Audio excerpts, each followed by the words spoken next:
Good evening. I'd like to call to order this meeting of the Board of Education. The board began closed session this evening at 7:15 for the purpose of employment of employee and approval of January 26th and February 9th closed session minutes. Please stand and join me for the Pledge of Allegiance.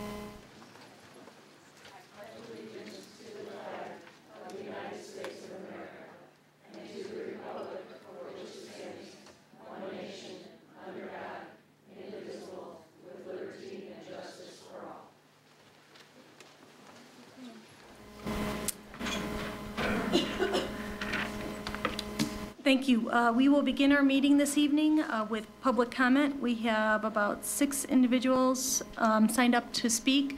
When I call your name, if you could please come up to the microphone and start with your name and your address, and limit your comments to 3 minutes.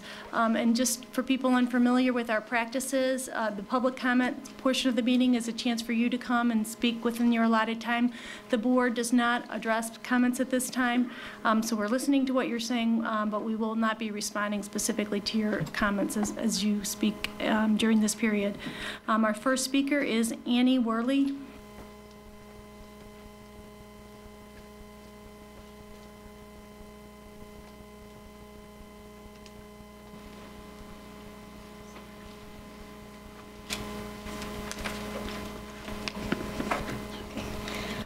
Good evening. My name is Annie Worley, 442 Fair Avenue. Okay. Buenas noches, me llamo Annie Worley. Gracias por haberme permitido hablar con ustedes. Estoy aquí para hablar con ustedes del programa de español de los niños para la escuela primaria. Empecé la clase de español a los 7 años, en el 2º grado, hasta la clase AP en York High School y en la Universidad de Illinois también. Now to briefly recap what I said in English, thanks for letting me speak to you tonight about the grade school Spanish program. I started Spanish in 2nd grade and continued through York High School AP and into University of Illinois. At York during my sophomore year, I started French and continued through French 3 honors and began Italian as a senior as well.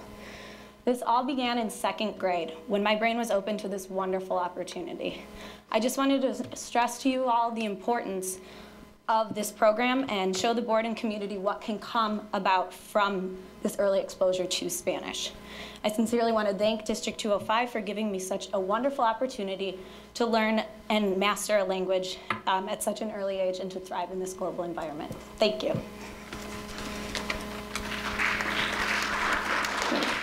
Our next speaker is Nancy Bensfield.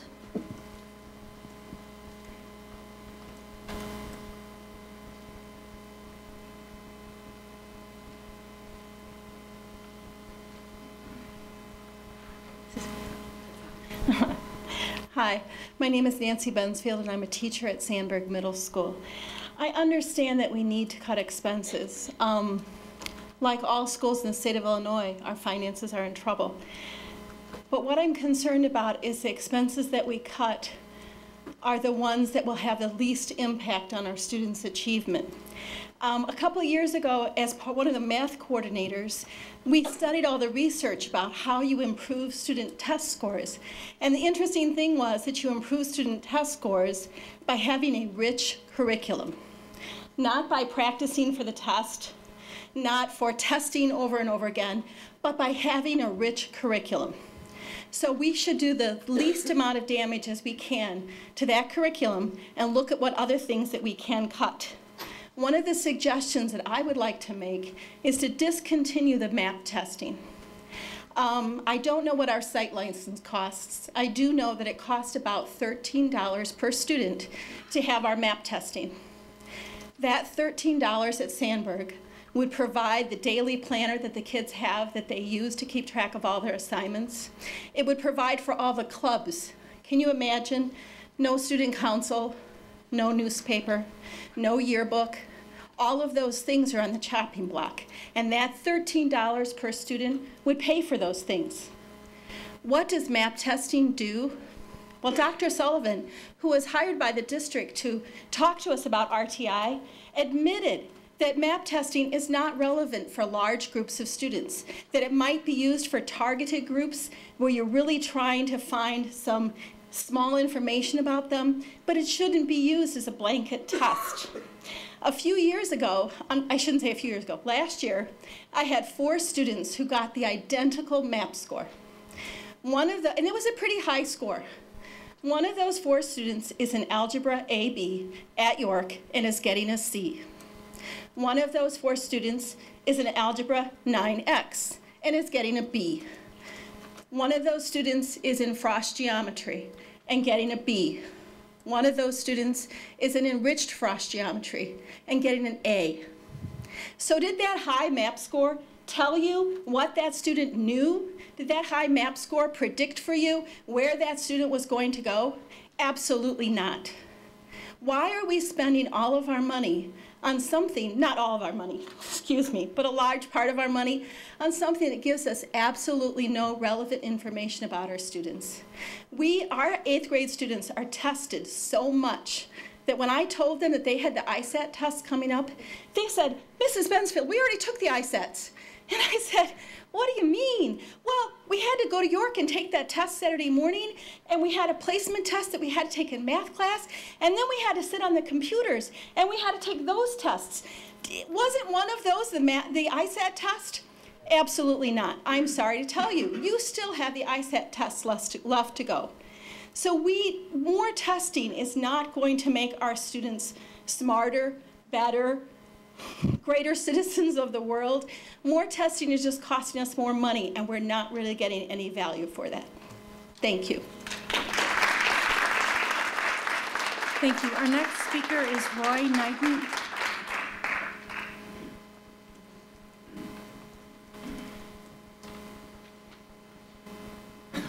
Well, you're not going to get as much eye contact from me, so here we go. Hello, my name is Roy Knighton. I have an 8th grade daughter at Sandburg Middle School. I have a junior at York. 2 children have recently graduated. I come here tonight not only as an advocate of my daughter, but as an advocate of the 16 nieces and nephews that reside in Elmhurst, my neighbors' children, and for the future and current families of Elmhurst. Up until a few weeks ago, I've never needed to engage with the school board, the principal of York High School, or any chairperson or any department at York. That all changed freshman academic night when we were blindsided in regards to this program called Freshman Cohort. In our confusion, we searched through the form letters we had received 3 other times before, welcoming our 8th grade York student to York. The letter had not changed. The letter said, I quote, "We know the middle school teachers, students, parents all wish to have as much information as possible making those choices. In late January, middle school teachers will make recommendations for course placement in English, science, math, and world language. Students and their parents will choose their courses during registration appointments in February. This passage held true to its word until this year. This year, someone decided that we would break the unity of the school unit with total disregard for middle school teachers' recommendation. This year, we would forego individual student assessment and instead group our children as data points. This year, we broke our contract with parents, the group that most influences the impact, and it has the impact on student performance. This year, instead of forging a more powerful alliance with parents, someone would decide to remove the voice of a selected group of parents. You have to step back and ask yourself why. Why would this input of highly qualified middle school teachers who share the overall well-being and proper placement of students be cast aside with input accepted but discarded? Why attempt to silence those who disagree with this approach? How is feedback about individuality of students' dedication, work habits, perceived meaningless? What if, by mistake, the special information you eliminated future opportunities for students? Would this be in contrast to the goals and objectives of our school district and the expectations of our community? Numbers, what is a number? In talking to one of the school board members this week, they wisely stated that you make numbers tell you anything you want. I agree with the foresight of that statement. A bigger factor in determining the placement of our children should be the positive factors like individual drive, passion for a subject or career goal, self-confidence, and the overall belief that surrounding yourself with individuals with different ideas, talents, and intellect help move the whole group higher and higher to achieve. These are the traits of an individual. A set of numbers cannot represent an individual because numbers do not have character. And in Elmhurst, character is supposed to be counted. The high school in the past has reached out to parents for help with their children's transition from middle school to high school. They have introduced tools to make it easier to contact teachers, review their homework assignments, and review their grades. But this year, someone decided that instead of soliciting feedback that only a parent could provide about their child, instead shut them out. Excuse me, Mr. Knighton, I'm going to have to ask you to wrap up your comment. Okay, I got just one paragraph, and I signed my wife up in case I went long, so she doesn't have to talk, okay? So I'll just pick this up two more seconds. But this year, someone decided that instead of soliciting the feedback that only a parent could provide to their child, to instead shut them out of the critical part of their life. For the first day of school, waiting in line to see your child go off to school, and throughout grade school, middle school, high school, we as parents in Elmhurst are what makes District 205 what it has been and what it will continue to be. If you silence the voice of parents, you have chosen to remove the cornerstone of a building for which generation of Elmhurst families has supported and nurtured. Please do not silence our community. Let us be advocates for our children. Thank you. Thank you. Our next speaker is Pam Knighton. Okay. Our next speaker is Doug Manning.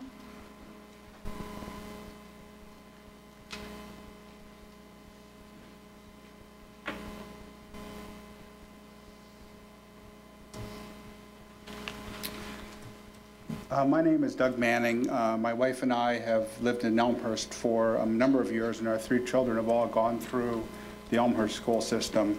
We have a son who's a junior at Purdue now, one who's a senior at York, and a daughter, Alyssa, who's an 8th grader at Sandburg.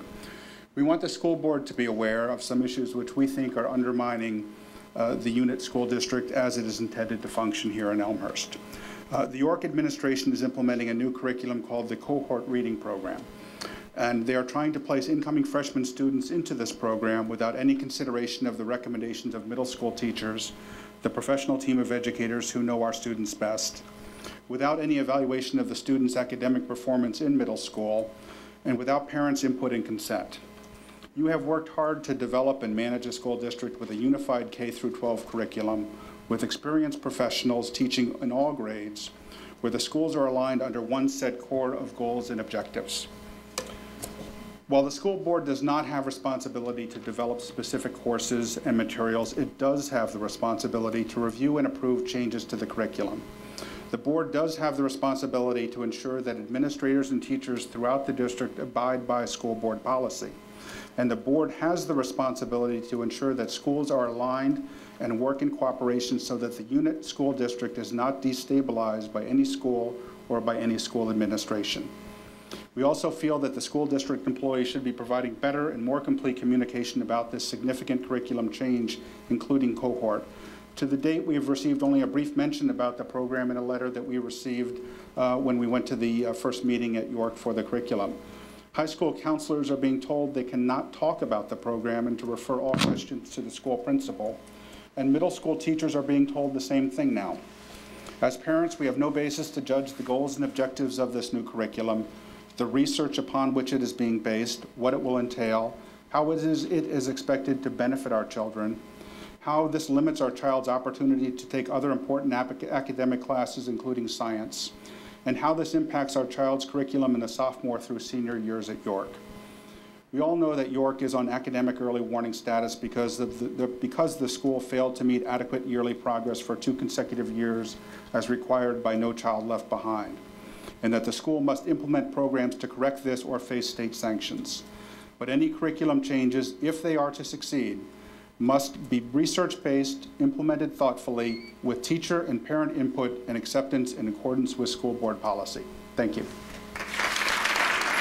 Thank you. Our next speaker is Elizabeth Dirkscheide.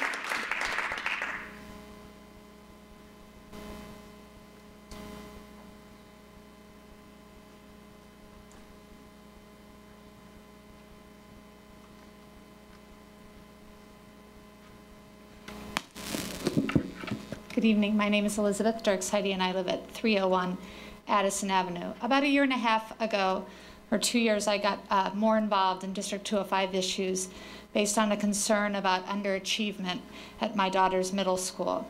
From my vantage point at that time, as a senior policy consultant for Chicago Public Schools, and my later vantage point as a consultant to Advance Illinois, an education reform organization, I thought it was important to be part of the discussions to ensure that every child in Elmhurst receive the best instruction, the most highly effective teachers, and the most rigorous preparation possible.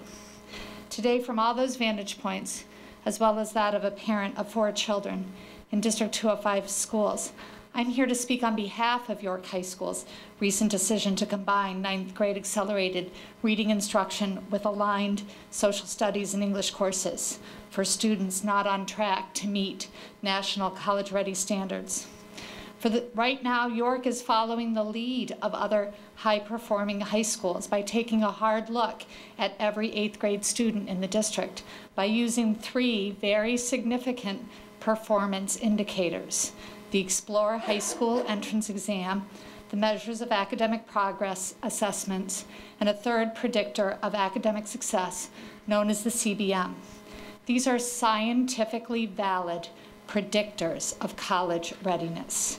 For students who do not meet expectations on 2 out of these 3 measures, York High School is trying to do the right thing, perhaps not clearly in communicating to the best of their ability, but they are working to accelerate and align reading comprehension and analytics with regular English and regular social studies courses.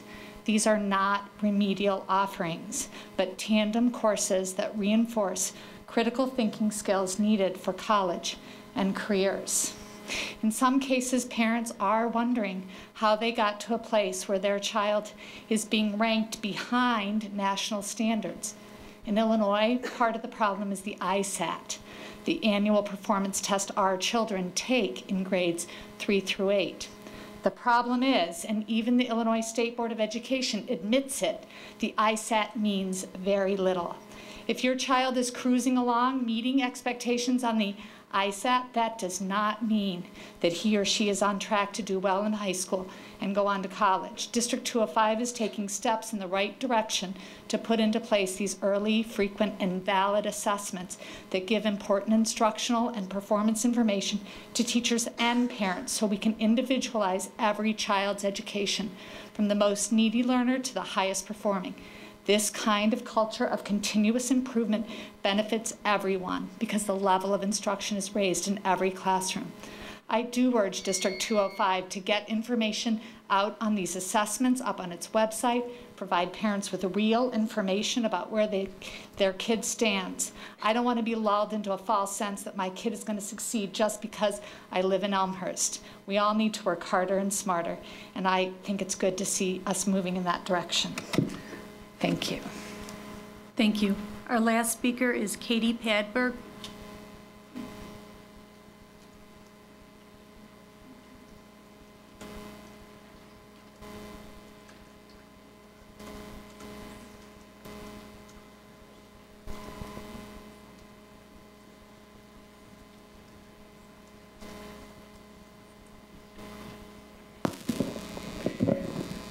Hello, I'm Katie Padberg. I live at 740 East View Street in Lombard. I am a teacher at Sandburg Middle School, and I couldn't have set this up better. Tonight, again, I'm going to speak about communication, and I'm actually going to talk about what Board Member Collins talked to the PTA members about one night at Sandburg, and that is the fact that so many people within our community feel like their voices aren't being heard, and 3 minutes at a board meeting is just not enough. And it takes a pretty strong person to get up in front of a group, in front of a camera, and speak. And I think, sadly, we're losing out because instead of being the proactive district that we used to be when I first started working here 14 years ago, we're becoming more reactive. And there's a lot of people who feel like their voices are not being heard. Once again, I'm going to bring this up, and I brought it up at the last board meeting.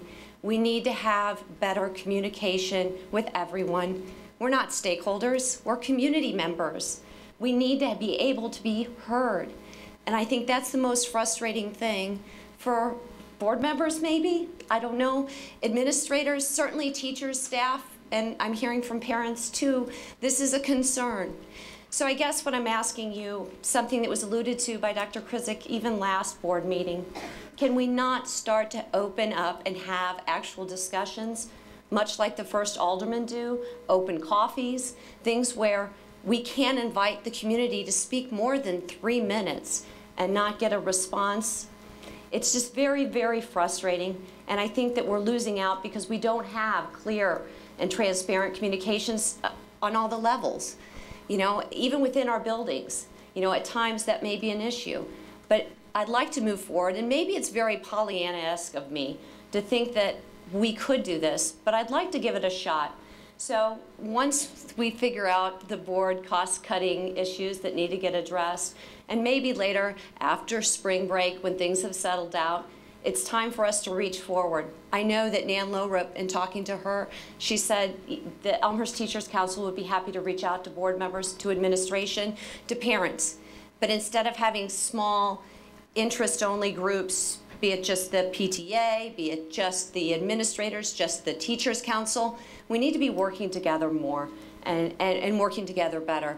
Because then I think a lot of these issues could be solved before they become huge issues. So I'm hoping that we can all work together, and I guess I should be quiet now before my time is up and I get beeped. Thank you. Thank you. Before we move on the agenda, I need a housekeeping item. I started right out of the gate without having Mrs. Walsh call the roll. Mrs. Walsh, can you please call the roll, and then we'll continue on with our agenda. Mr. Calquist. Mr. Collins. Here. Ms. Conroy. Here. Ms. Davy. Present. Mrs. Droney. Here. Ms. Hirsch. Here. Mrs. Hostajek. Here, 7 board members present. I'm going to recognize Mrs. Deroney for a brief comment, and then we'll move on to the superintendent's communication. Thank you, Mrs. Ostojic. My comments are primarily directed at the things that I was reading on the public input that we got on the website. And I first want to say that I'm really appreciative of all of the people who took the time to provide us input on these budget issues. But there are a couple of items that I really have to address. First of all, you all know we are not in this fix because of mismanagement of funds or because referendum monies weren't spent well. We're in this fix because of the economy and because the state of Illinois' finances. Without Dr. Krizik, Ms. Masterton, Ms. Palmier before her, we would be in even worse shape than we are today. We saw today in the Tribune about surrounding districts. It was the headline of how bad off many, many surrounding districts are. And we can be proud of the fact that we weren't mentioned in that group. We're having to make difficult cuts, but we're not here because any kind of money was misspent or mismanaged. Secondly, I really want to say that we need to put to bed the idea that this administration building was expensive, unnecessary, and that the sale of it now would somehow solve our problems, and that perhaps someone should be fired because this building was bought, you know, board members, administration, everybody. The reason that we bought this building was to provide the best educationally sound solution to the space needs of our early childhood program at Madison. That program clearly needed the entire building at Madison. So what do we do with the administration? We simply can't run a $100 million organization out of a trailer. The administration did a careful study of all the pros and cons of the options available to us. Should we rent? Should we build from scratch? Should we add on to Madison? We studied all of the real estate available for purchase and all of the methods available to fund that purchase. We looked at sharing property with other governmental agencies. We included the financial implications of each of those options. And the board directed the administration to purchase this administration building as this was clearly shown to be the most financially sound, long-term solution to our problem. And I'm not sure how many times we have to say this, The buying and refitting of this building was the cheapest solution to the problem of providing a cohesive early childhood program and the subsequent need to relocate administrative services. While we hoped that this building would also be able to house the transition program, we all know that didn't work out. But that doesn't negate the fact that the buying and refitting of this building was the cheapest solution to the problem of relocating administrative services, which we had to do if we were going to serve the early childhood population. We bought this building under market value. We refitted it completely with used and refurbished furniture. All of the redesign was done using the existing infrastructure whenever possible. And all of the supporting evidence you've heard before, and it's here, but I've just read it too many times on the input on the website not to say it again. And I'm going to say it one more time. The buying and refitting of this building was the cheapest solution to the problem of early childhood space and the relocation of administrative services. And the third thing that keeps coming up that's got my goat is that several people have suggested the cutting of salaries of board members as a cost-saving measure. Let me be clear. I would be the first board member to volunteer for that if I weren't already volunteering to sit at this table in the first place. School board members serve without compensation. Every one of us is pleased to do that, and every one of us is here with only the best interests of the students and the taxpayers at heart. One last thing, we've heard strong opinions from the public begging us not to cut just about every single item on the list. And that has to be very gratifying to the administration, and it is very gratifying to me. These are programs and services that are valued by many people in the community. There is no fluff in our budget. Any of these cuts are going to be hard, and none of them are going to be easy. But again, thanks to everyone who took time to either type out their comments on the website or to come and speak to us here. Thank you, Doctor. Mr. Carlquist. Mrs. Droney was just commenting on reactions, impressions on the materials that were posted on the website for the open survey that we've had that was primarily put there in reference to getting input on the budget process that has started and will continue tonight and will go all the way through till September. And what I just simply wanted to comment on is listening in particular to Ms. Padberg's comments this evening on a couple things. One is I think as a Board of Education we all would agree, and we're always searching for and seeking ways to improve communications. In fact, it's an important element of our district strategic plan and something that I think all of us, quite explicitly have stated as a goal, as an objective. And in fact, that mechanism that was put up through the web to be able to solicit input to the board is, I think, one of the first times I've seen that done, certainly taking advantage of the tool that way, that comprehensively, and also with that kind of overwhelmingly participative, involvement from across the community, which is great. And so here's a little bit of the tricky dribble, and again, this is what I'm just reacting a little bit to. This board, this district, has a lot of issues, a lot of things on its plate, which is, in many respects, some of it is goodness as we change, as we move forward, as we try to progress, and that requires board meeting time. There are other things that are on our plate that we wish weren't, like trying to deal with the state of Illinois not making good on its financial commitments and shrinking revenues from the state. And while it may only be 8% of our revenues as a school district, 8% of a big number is a pretty big number, and that's putting all of us in this community, this district, in a pretty significant pinch point. My point is then this is I empathize with a lot of the frustration and it's been expressed before, and that is 3 minutes of public comment. Public comment is a legal right. And we would do it even if it weren't an obligation, but it is not the most efficient and the most effective forum mechanism for providing input, dialogue. It is one. But what as a board, what I think we try to accomplish is to conduct the public's business in public, which is, you know, meeting time, and we've gotten feedback from many community members that say, hey board, you know, why are you going till 11 or 12 o'clock at night? We'd like to be able to participate and see and observe and so forth. And so trying to strike that balance between inviting input, and it's done through ways like the web survey.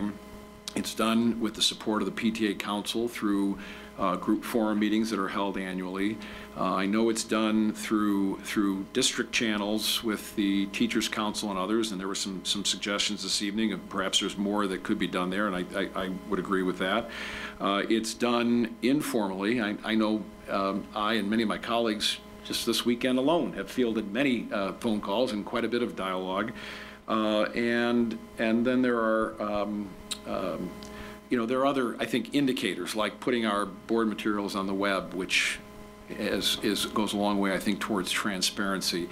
The point is that I think we need to continue to find ways to innovate as a board and promote dialogue, interaction, seek input, and I think we also need to ensure that within the district that we look to the administration and we look to management at the building level to make sure that that the school district is employing the right communications mechanisms to invite input, have a healthy dialogue, provide answers to questions. There's a lot of staff members that have been coming and speaking the last several meetings, and there's something, you know, that shouldn't have to be the case, right? I mean, it's welcomed, but there are probably some innovations and enhancements that could and should be made within the buildings to ensure that that the dialogue is taking place at the right levels within the district. So I bring that up only because board meetings, while sometimes they feel like, you know, always public forums, an audience, the way we're set up, and the like, this is really our chance to, as much as possible, because outside of this table, we aren't permitted to have dialogue one with another. And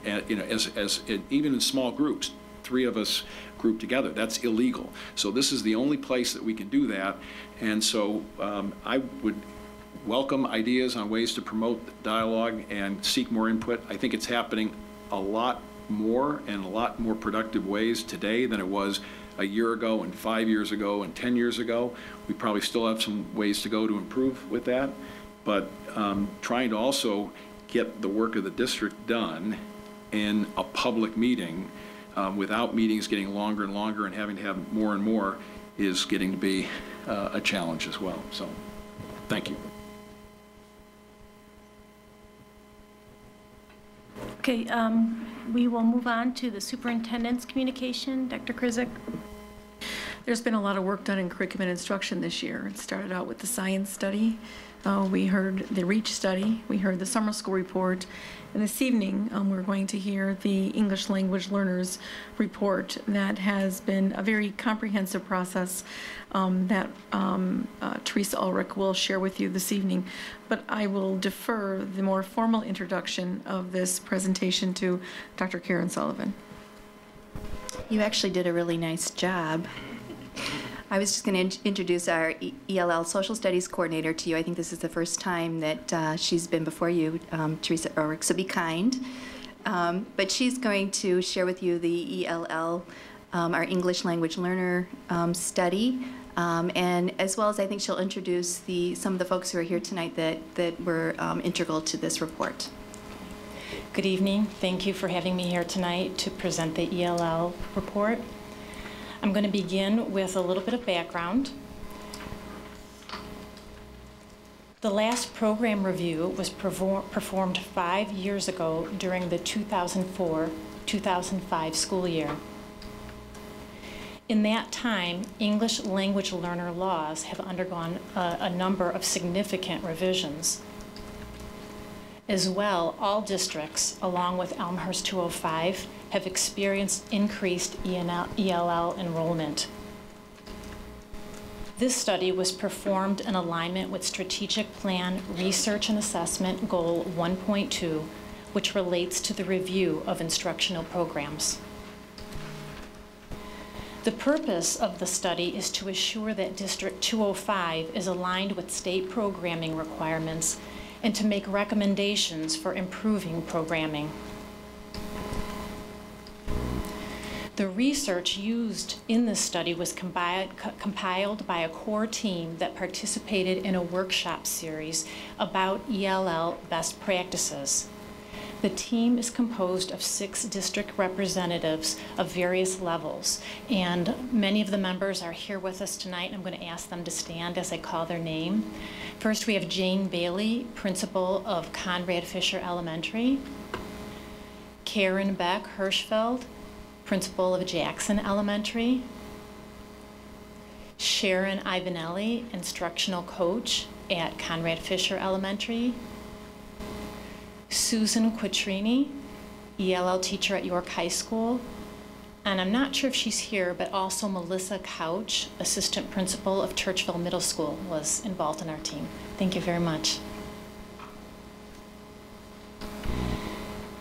The workshop series required data collection and research of best practice, state law, and significant court cases related to ELL.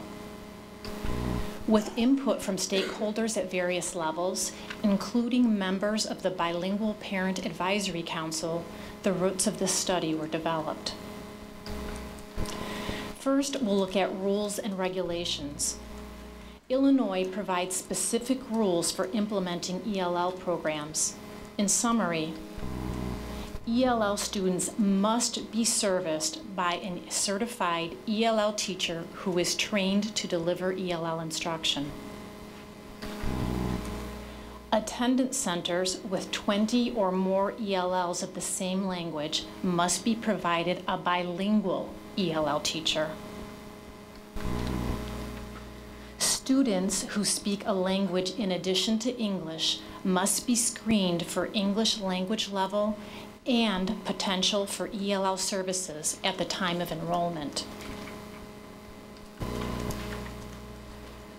Identified ELLs must be assessed annually and have their records maintained according to specific guidelines. Identified ELLs are entitled to 3 years of service. ELL programs require a supervising administrator with the same qualifications as ELL teachers. Next, we'll see there is case law that provides guidance for ELL programming. The most relevant and well-known cases address equity in meaningful instruction, segregation based on language, and appropriate programming. Elmhurst 205 offers English as a Second Language, ESL, at all schools in some form except for Edison, which currently has no ELL students. So out of 13 buildings in the district, 12 of them have ELL students. Students who receive ESL instruction come from a variety of backgrounds. Their instruction is provided in English. Fisher and Churchville are currently the only 2 schools that provide bilingual classes. These students receive part of their instruction in their native language. It's important to note that only Fisher, Churchville, and York are currently assigned certified ELL teachers. Next, we'll want to review demographics to see how ELL students are distributed throughout the district. We see that Elmhurst District 205 has accrued 347 ELL students representing 33 different languages. The majority of those are Spanish speakers, with Malayalam, Urdu, and Polish being the next highest groups. A trend review since 1988 shows a steady increase in district ELL population, with a greater portion of that population being composed of Spanish speakers over time. Population trends provide some explanation for ELL enrollment growth. Population trends and projections for the United States, Illinois, and DuPage County indicate that we should expect to see continued increase in population, especially of foreign-born and Spanish-speaking ethnic groups. The trend helps to explain the dramatic increase in Spanish-speaking ELL enrollment for District 205. In turn, the projections prepare us to expect continued increases in EL enrollment until the year 2025. ELL programming review must also consider ELL student achievement. Under No Child Left Behind Act, districts are made accountable for progressive student achievement, including ELLs. However, districts which receive Title III funds are also assessed by the achievement of language goals for ELLs.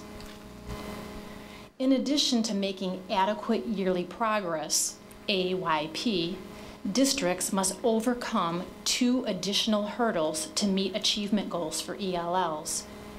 These specific goals are called Annual Measure of Achievement Objectives, or AMAOs. So in addition to making AYP, districts must also demonstrate that ELLs are making progress toward language proficiency and demonstrate that a percentage of ELLs are mastering academic language. This past year, District 205 did not meet AMAOs because ELLs did not make adequate yearly progress. The following data shows why we are not making adequate yearly progress for ELLs. Here are the overview performances by grade level. This is the same data that was received earlier this fall, so it may look familiar. You will see a pattern where ELLs are deficient in reading achievement and trailing behind in math performance for both 2008 and 2009. All of the grades show similar results. The gaps become particularly noticeable at the high school level. I want to share one more consideration that will influence the future of ELL programming. As of January 1st, 2010, the state has increased the cut scores of the annual ELL assessment to be used when determining eligibility and exit of ELL services. That means ELL students will likely remain in programming for more than 3 years. As well, a higher percentage of students screened will qualify for ELL services. No doubt all districts in Illinois will see increased ELL enrollment due to the new increased standard for identifying ELL students. As a result of our study findings, we recommend the following. Provide at least 8 new ELL teachers, with 4 or more of them being bilingual in Spanish. Provide professional development of best practice instruction for staff. As part of professional development, the district should also work towards developing a relationship with a local university, which will allow our current teachers convenient access to ELL certification coursework. The district should also expand ELL programming at York High School so it will allow additional support in multiple content areas. Finally, we recommend development of a district-wide framework of consistent program implementation that aligns with state rules and regulations. By following these recommendations, we not only expect to increase ELL student achievement, but it is the right thing to do.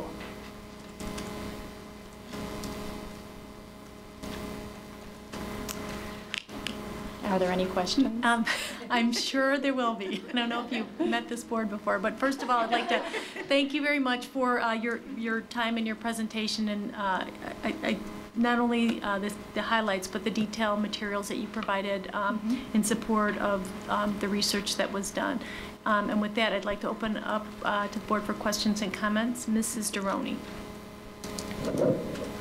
Thank you. It was a lot of new information for me. One thing you said the ELL students are entitled to 3 years of service, and then you said if they don't meet the cut scores, that it could be longer than that. Yes.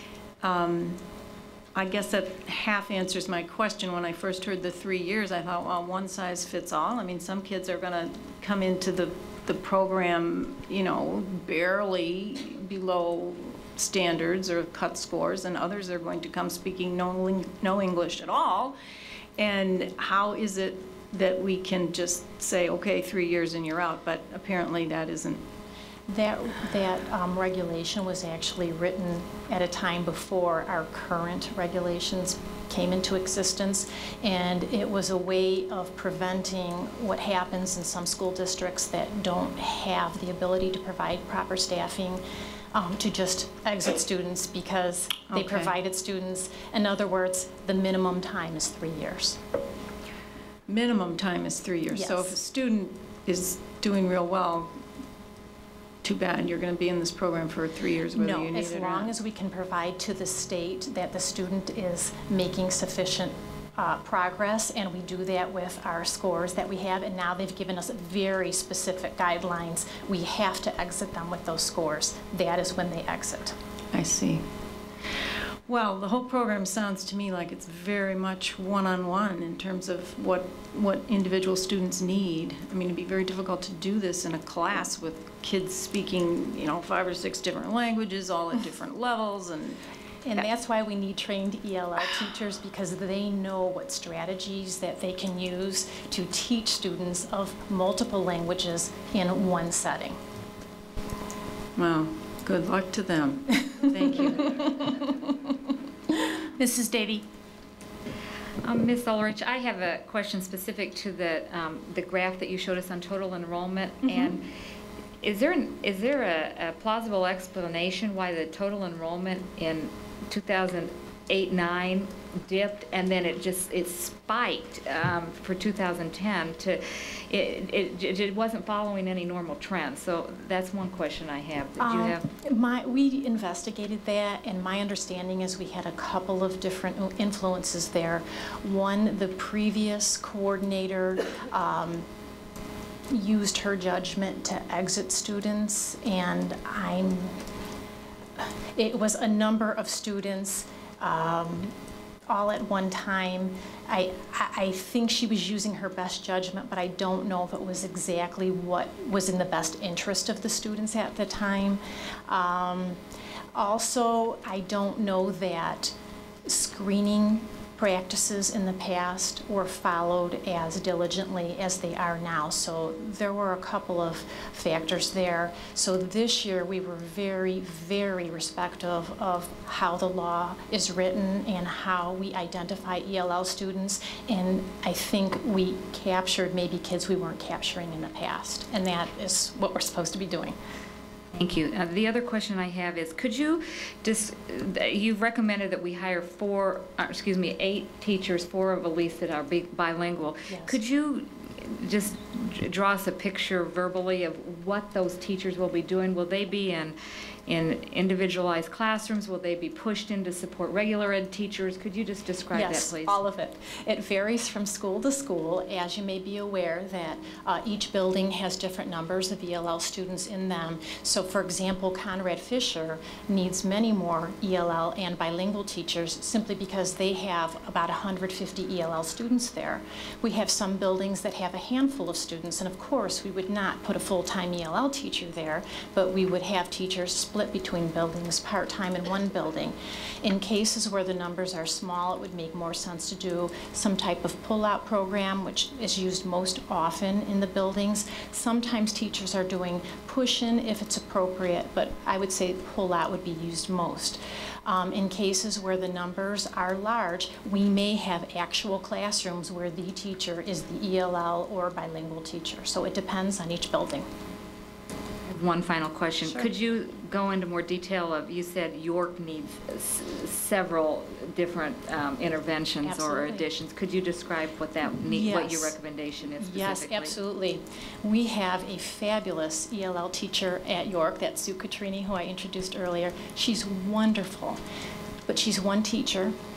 Her specialty is English. She does speak Spanish, but she is not a social studies expert. She is not a math expert, especially all the levels. She is not a science expert in all the different sciences that there are.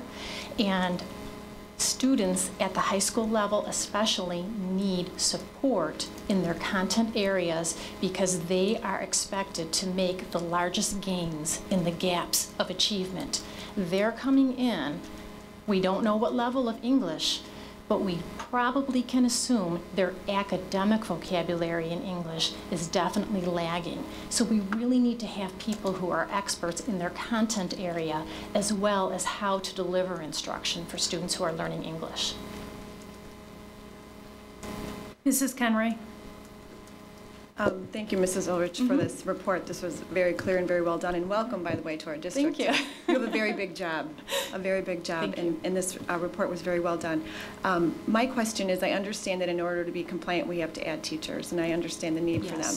So my question is really for Ms. Masterton, in that as we're cutting budgets, and we're going forward and beginning our new budget for next year, are we ready for this? Have you prepared for this? And the additional expenditures that we included in there included, what our plans were for the ELL. And so it wasn't just the curriculum adoptions, it also had to do with the 8 additional staff and also some changeover as to what we're doing with the aides and everything else. So yes, we were prepared for it, and it was included in that like $1.4 million almost in there. So. Mr. Collins, and then Ms. Hirsch. A couple of things. First of all, I wanted to echo Mrs. Conroy's thanks to you. Your report was excellent in that it explained every educational jargon term, and I truly appreciate that. Thank you. Second, you talked about the achievement gap, particularly at the high school. Yes. And do you have any kind of insights as to the reasons for those? I mean, do we have a lot of students that just joined us at the high school level that hadn't been with us before? Do you have any idea what kind of percentage that is? I don't have the percentage of what that is for this district, but in my experiences, it is not uncommon to receive new arrivals at the high school level. Okay, and you think that probably explains that is part of it. Another part of it is that our ELL students at York receive support in their English instruction, and then they are sent to a mainstream classroom with no additional support in a content area, expected to learn the same material as students who were born and raised here speaking fluent English. Okay. And my final question is, when you talk about hiring 8 ELL teachers and 4 are bilingual, and Spanish is their second language, well, it could be their first or second language, first but or bilingual second. in both. I'm sorry, yeah. That's okay. My question is it possible to find teachers that speak as a primary or secondary language the second most frequent and third most frequent language spoken in our schools? Are you talking about the other languages that we Yes. have? Fortunately, at this time, we don't have the need for that. Our numbers are not high enough or even close to high enough in any building to require such a teacher. There are teachers out there. They are more difficult to find, and we just have to be more diligent about getting out there early and vying for competing for those teachers, but they do exist. Okay. Thank you. Ms. Hirsch. I have 2 questions, really, 2 different threads. One is, if I'm looking at the demographic slide that you had put up earlier, it indicates that we have 36 students at York that are identified as English language learners. We have 36 students across all 3 middle schools. So it's the same for the middle school. You would expect, those students are going to obviously, the majority of them progress on to York. But you take away those 72 students, and now we're talking about 280 something, I didn't do the math exactly, in the elementary schools. Are we looking at 280 students that are going to be moving ahead and need to receive services at the middle school and the high school if they're not exiting after 3 years? Yes, and this estimate that we give for the number of teachers we need is based on what the enrollment is right now. With the new cut score requirement being raised, the potential for students being moved on to the next level as an ELL student are very high. Okay.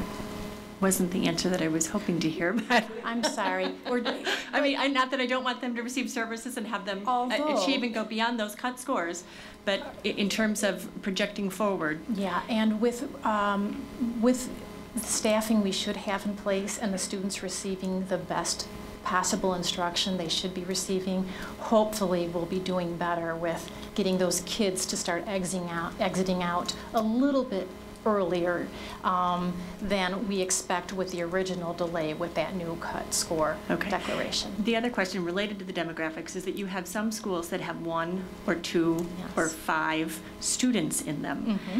This is going to be a scheduling challenge. Yes. Can you help us understand, this is kind of shifting to my second question, which is really, for a student who is an English language learner, they obviously need support in the English language.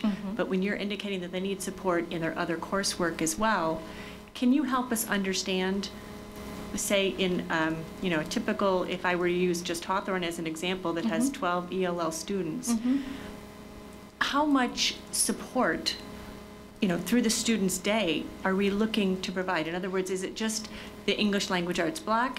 Is it that we are looking to have pullouts during mathematics or push-in? I'm having trouble really understanding, every subject for every ELL student that we have. Right. Can you help draw a little bit more of the picture? Right.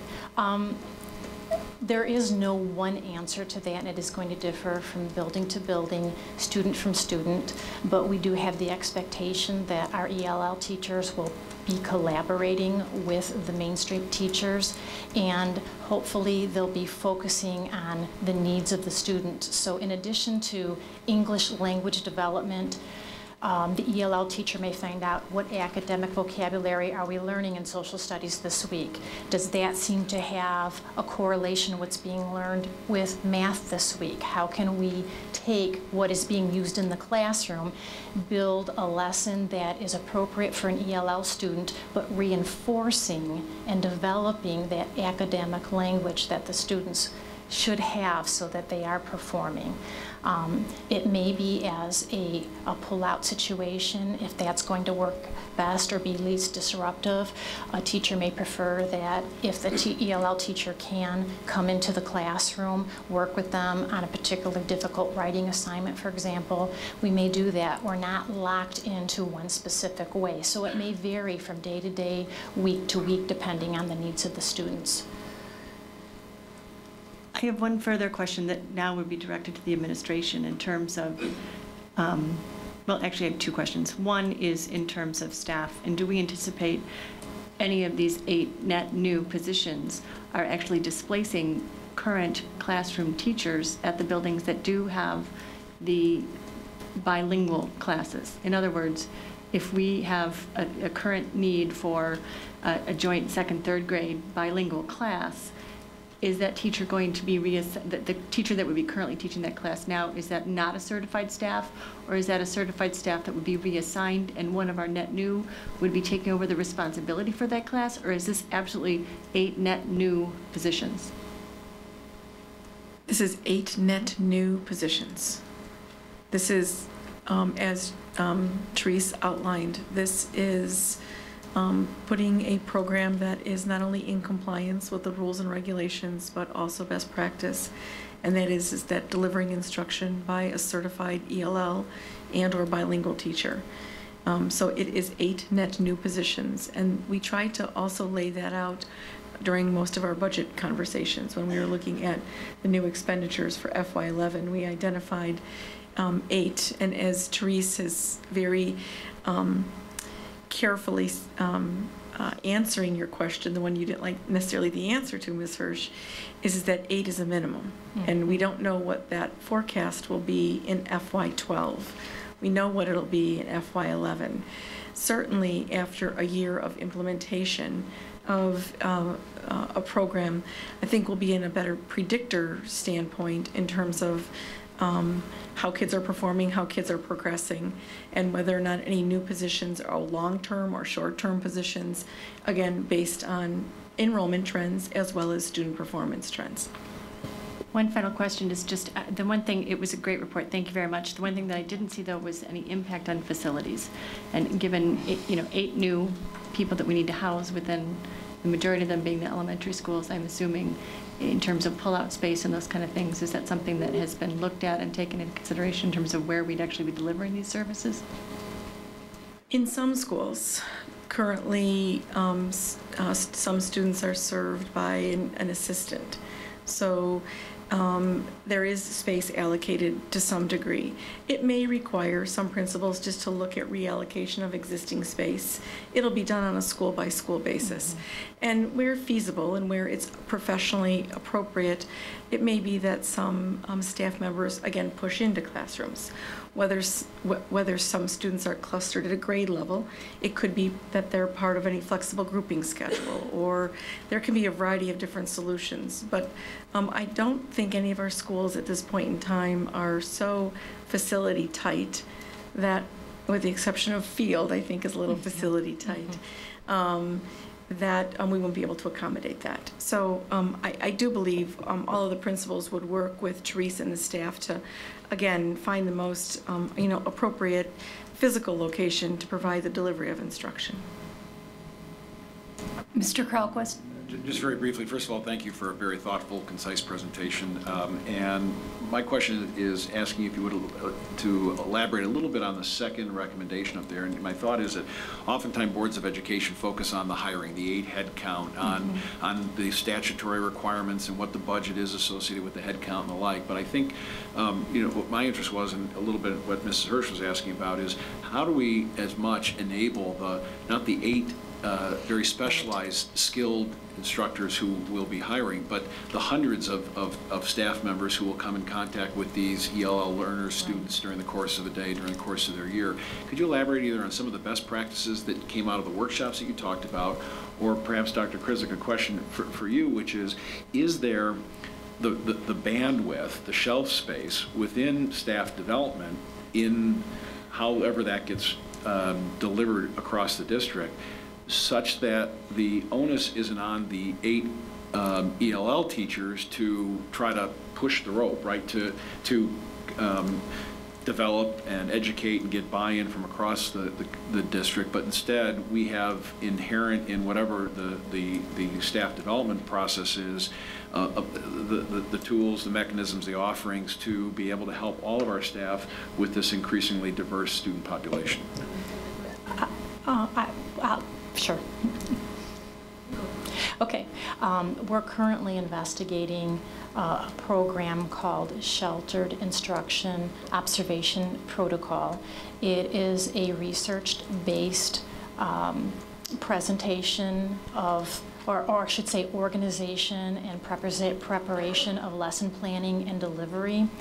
It was specifically designed to support ELL students, but it was researched and developed by experts in special ed, ELL, and just best practice in general.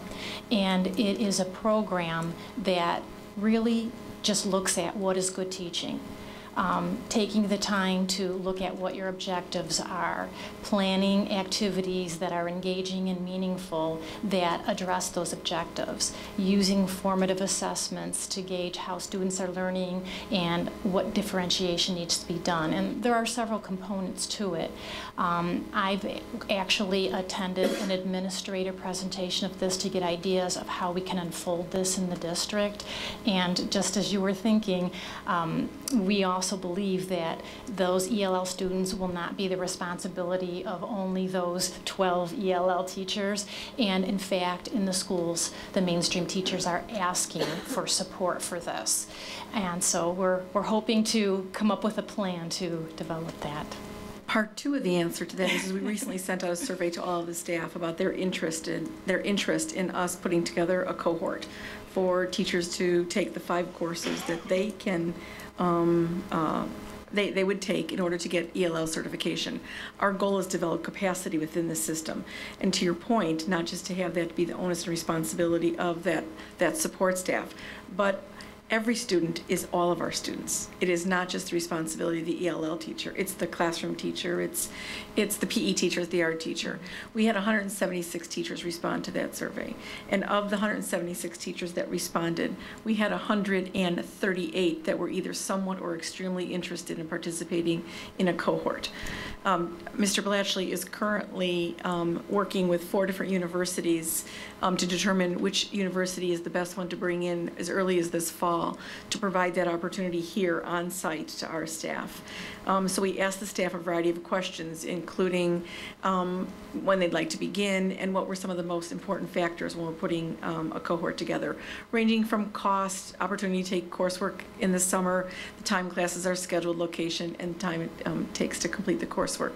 So we are looking to bring a cohort that provides the best value to our staff in terms of cost, but also in quality of instruction. So I do anticipate that we will have an ELL cohort, at least one, if not 2, that will begin sometime this fall here in the district. Again, it's important as our professional development plan relates to our strategic plan is to develop capacity across the system, and that's just one plan. So that really was also one of the recommendations embedded in the ELL study is to further develop that capacity, and so through a cohort program we're going to do that. Okay, I have just a few questions to finish this up.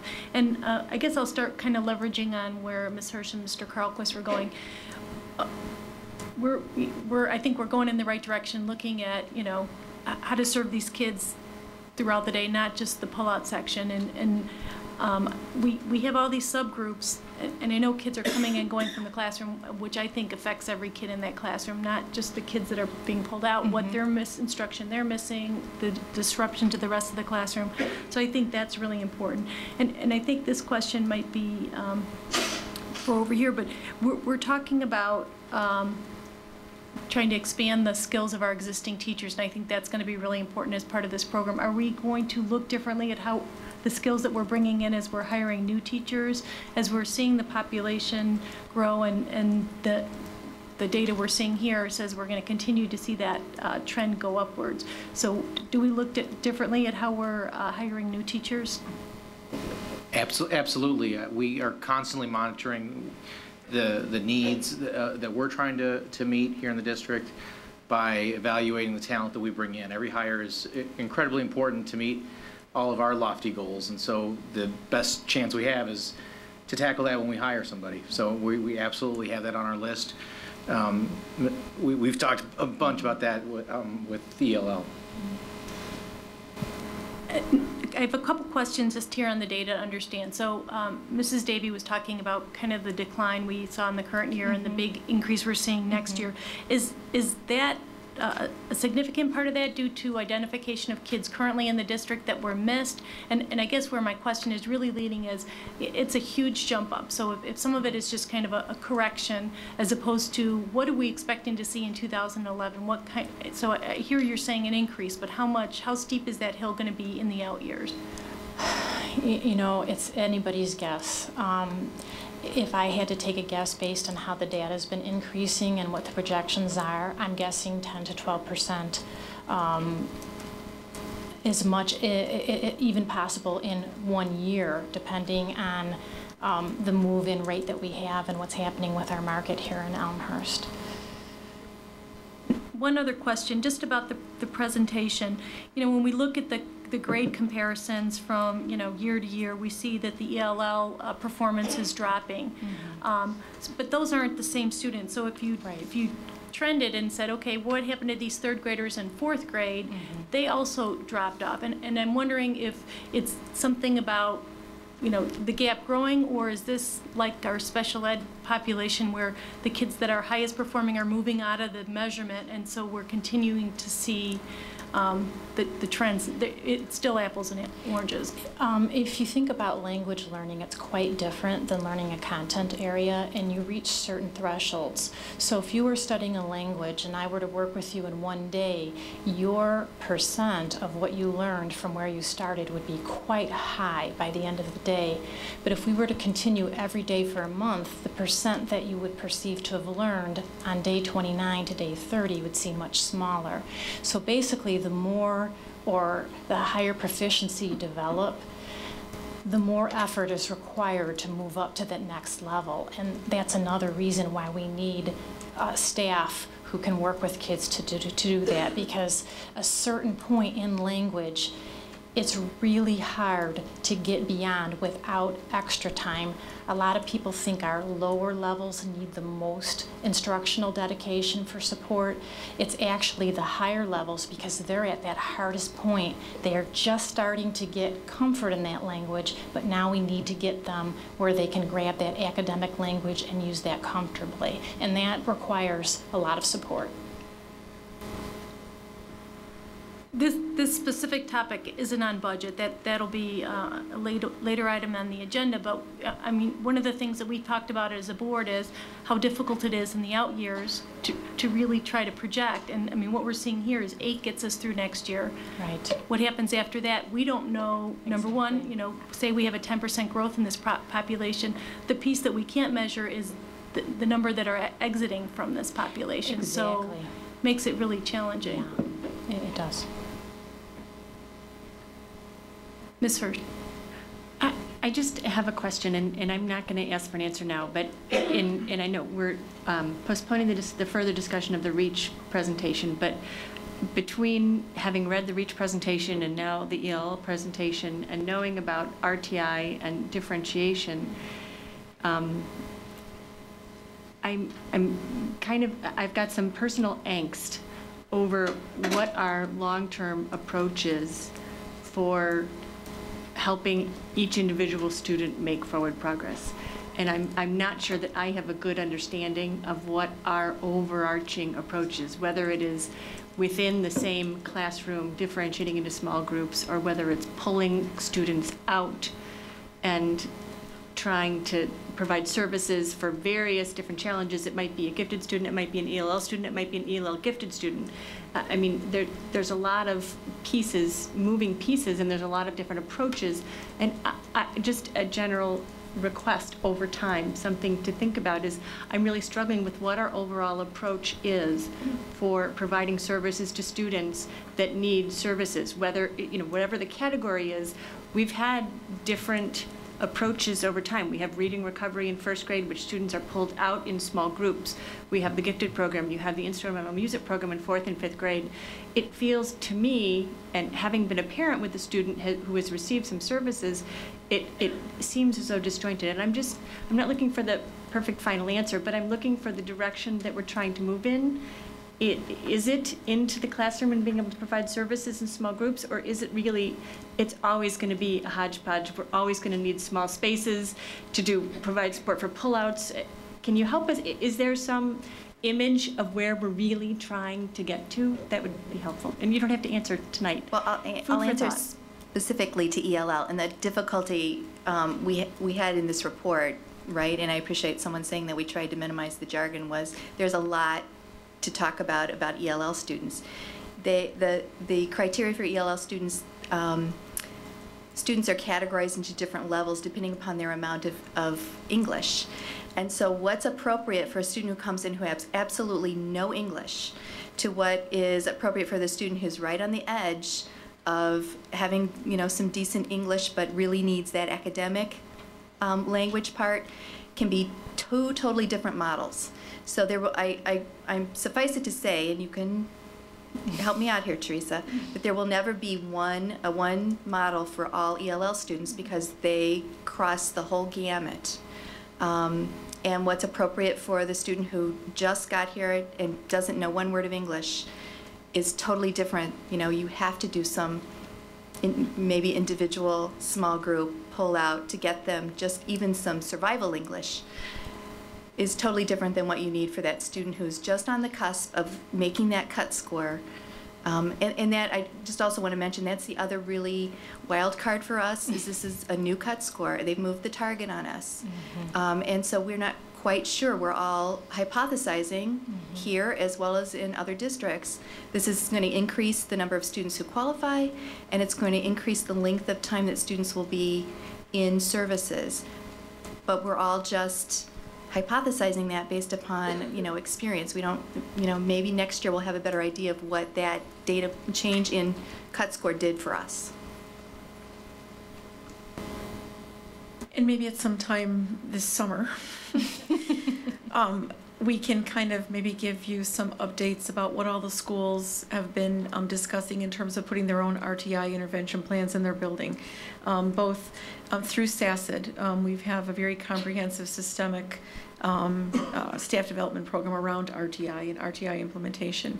And each of the schools is looking at the various ways that they're going to serve to meet groups of students. We're trying to move away in some ways from each always looking at the individual student, but what are some patterns and trends for groups of individuals? And so to, again, look at data very wisely to inform some instructional practices.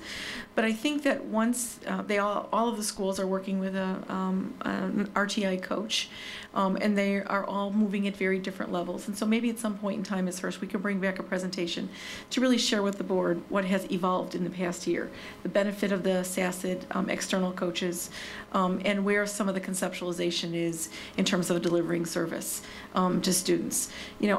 Again, there's no one model, there's no one single solution, and we want to be able to optimize all of the existing resources that we have, whether that is human resources or whether that's programs. I know that some staff are struggling with trying to find interventions in the area of math. There's lots in reading, but not as many in math. So maybe sometime this summer we can give you all an overview and then have an opportunity for some more in-depth questions so that you have a better understanding about exactly where we're headed. Okay, thank you. Thank you again for your presentation. Our next item was going to be the REACH presentation, and for those who are not aware that came for that presentation, we do apologize. There was scheduling from unforeseen circumstances, so we won't be able to have that presentation tonight. It will be scheduled out for a future board meeting. So our next topic is one that is near and dear to all of our hearts. We're going to continue on with our fiscal outlook discussion. We have had several meetings now where we've been talking about this. Actually, it's been an extended period of time, really starting last summer. But within the last few meetings, we've we focused on the specific amount of money that we were looking to cut. We've asked for recommendations, and we've received those on those items that would be identified to achieve those cuts. There has been a lot of news out there just from the state funding perspective, and I've asked Dr. Krizik if they could give us an update just on that status, so as we're making these decisions, we have the best information available to us to make sure that we're doing what we need to do here to be fiscally responsible. Thank you, Mrs. Ostojic. So we have two goals this evening. One is that in the past month, there has been a variety of new pieces of information coming out, really kind of with the various different scenarios with what might be happening at the state level as it relates to the allocation of resources that we could receive. As Mr. Carlquist stated earlier, 8% of our budget is through state funds, and that is a large number. It's approximately almost $8 million. And that's a significant amount of money for us. And when we provided you with some scenarios, we were not conservative, we were a little more aggressive, and we took into account potentially a 10% reduction of state revenues for the next school year. In the past 30 days, both Ms. Masterton and I have been at a variety of meetings, received a variety of information, and we really want to share with you all of the different scenarios that we have been hearing, because 10% may not be a realistic amount of money. And we just certainly want to be able to be proactive in our planning from this point forward and not wait until we're actually working with the budget in June, July, and August and realize that in fact that those the state level of reductions would be significant.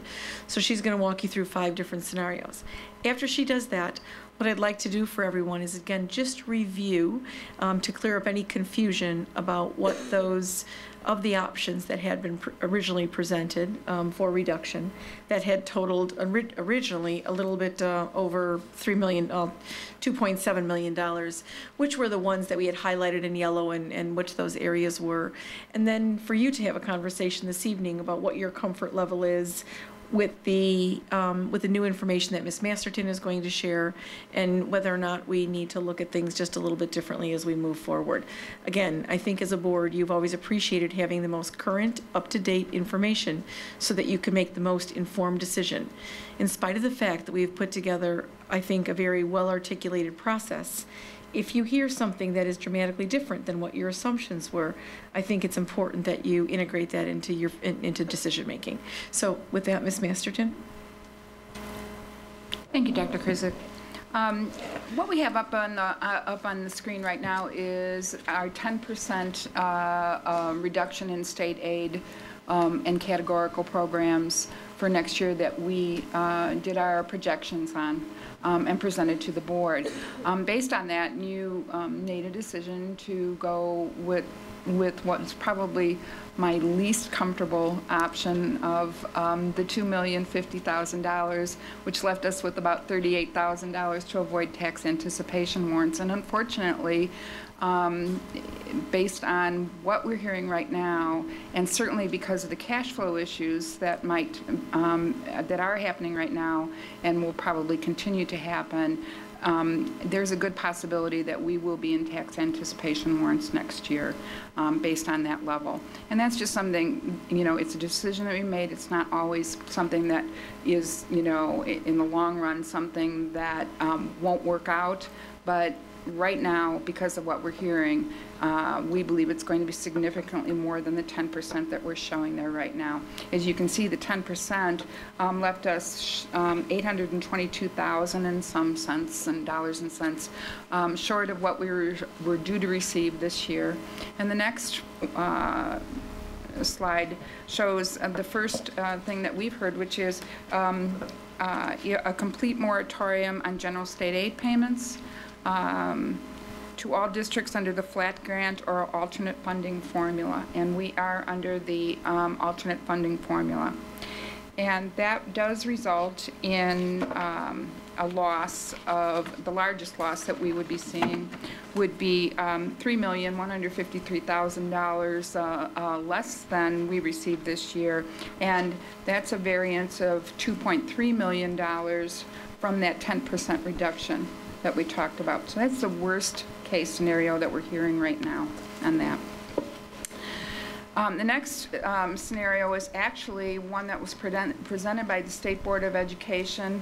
They actually presented 3 different options. One was an increase in funding, one was a stable, no change in funding, and this was the third one, and what it said was that general state aid foundation level would be reduced by $500 and all else would be reduced by 20%. That is a $1.3 million loss from this year and would result in almost $500,000 less than our 10% plan.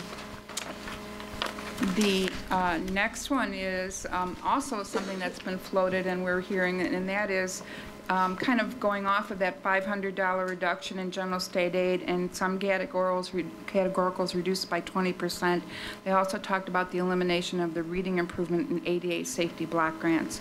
The reading improvement is a very large grant for us. It's $177,000. So that reduction, along with the almost $35,000 that we would be receiving from, or supposed to receive this year from the ADA safety grant, would result in $1.5 million reduction in state aid and $650,000 variance from our 10% plan. And then we finally have one new scenario.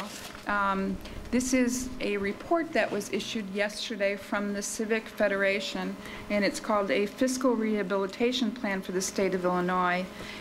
In it, they basically say that Illinois is moving towards insolvency. And it's a pretty serious situation. We're the second poorest state in the nation. and it's a very serious situation. And based on that, their recommendation for education funding is move it back to the 2007 level. This is actually probably the, outside of our 10% one, the most favorable plan for us, because that would be about $1 million or $1,100,000 less, and in compared to our 10% scenario, it's only about $275,000 less than our 10% scenario.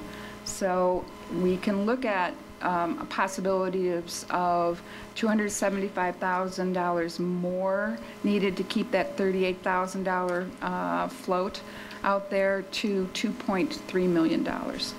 So it's not good news, and we will continue to monitor as we go along and bring you reports. Do you have any questions about just that piece of information first? Ms. Hirsch. Ms. Masterton, help me make sure that I have this right. It's my understanding that Governor Quinn is planning on addressing the state budget issues on March 10th. Is that correct? And that is when he would be actually laying out what the expected budget and any implications to the school districts would be. So we are not going to know prior to our March 9th meeting, which we've indicated we need to make staff decisions by March 9th. Is that accurate? That is accurate. Right now, and I really think probably even after Governor Quinn's address, which there are rumors that he may come up with a 6-month budget, which would really not be a very good possibility for us. It's really like hitting a moving target right now in terms of what we're trying to figure out and project. We've heard districts saying anywhere from 10 to 40% reductions that they're using for their projections. And so it is very, very difficult to try to figure out. Of greater concern, though, I believe, is the fact that, you know, if you look at our budget this year, we had $8.2 million that we're supposed to be receiving. We have vouchers outstanding all the way back from October 20th. So I think it is just as serious as the loss of funding of 10 or 20% is the cash flow issues that come with not receiving the money on a timely basis. And that's the one that's really concerning us even more than the funding issues right now. And even though the governor will lay out his plan on March 10th, the legislature still has to talk through that and approve that. So it will be months, we believe, before they'll be making any final determinations with regards to where they are going to decide to how to, one, balance the budget, because they are, again, using additional federal money to even float the general state aid payments for the months of February, March, and April. So they're continuing to use advance money that was supposed to be used for different purposes in order to meet some of their general obligations.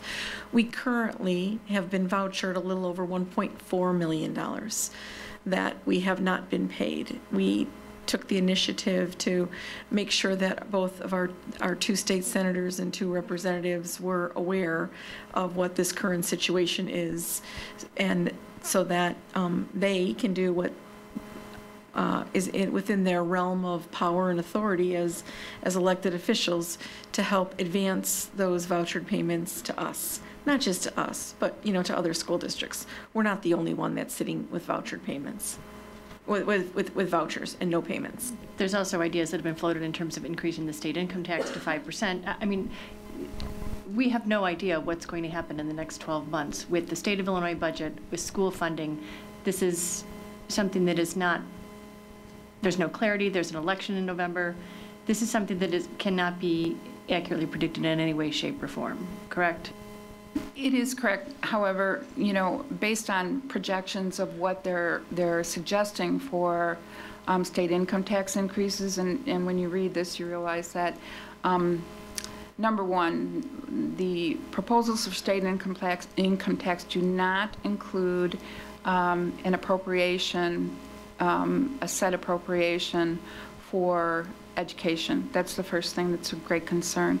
The second thing that's of great concern is it will take at least 3 years, according to the predictions, before they will even be in a solvent state, much less be able to fund any additional or even reach a funding level of the current funding level at this point. We're really, really in bad shape. Mrs. Deroni? Do you have an idea of what percent the state owes us now? You just said 1.4 million. What percent of that, what percent is that of the total amount that we might expect to get? In other words, I know it doesn't come in on a month, they don't pay it like rent. It doesn't come in, it comes based on when we file for it and we ask and so forth. So if we're 1.4 million down, is that half of what we might have had at this point in other years? Is it all of what we should have had? And we normally get the last 6, in May? Or, how does that spread out over the years so that we can have some idea of what we're not even going to get this year? Every year it gets later and later. Every year we get the money later and later and later. Last year we got the money in July, the 1st of July, and then we got more money in September and October, which may be why we haven't received a lot of money since October, because they were paying their last year's money. And so that was $1.8 million at that time that came in arrears. And actually, I think we got about 1.7 altogether. So we lost about 100,000 in that whole thing. So carrying that forward, I would say that, by the time this is all finished, we could be in the $2 to $3 million range that we didn't receive by the end of the year.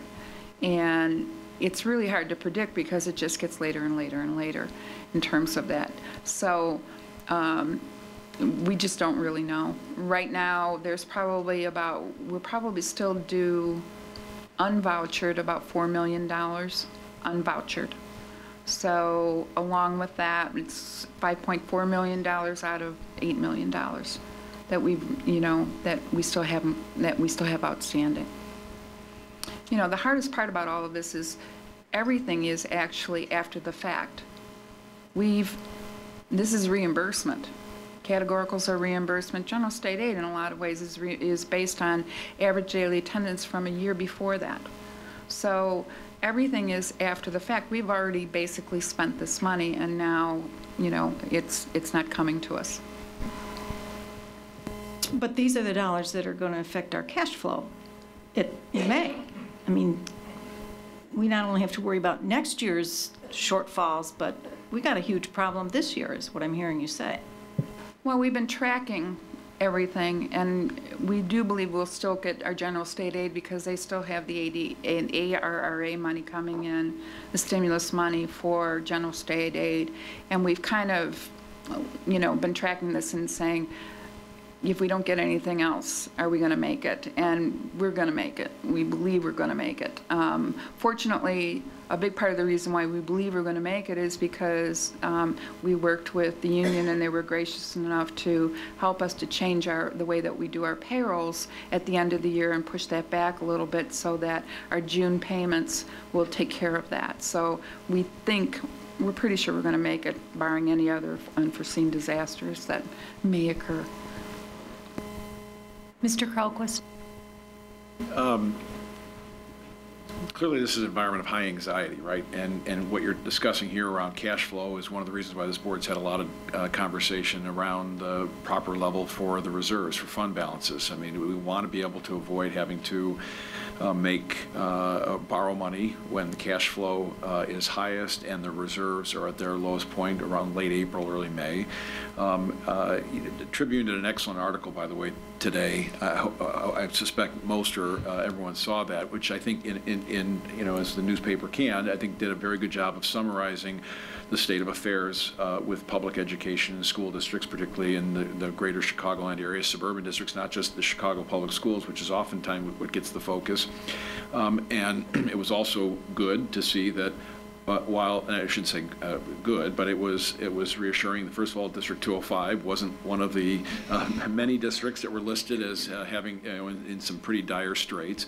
I mean, so on one hand, we should and can continue to feel very good about the conservative, responsible management, financial management as a district that we've been through to be in the highest rating levels from the financial services and from the state and the bond rating and the like.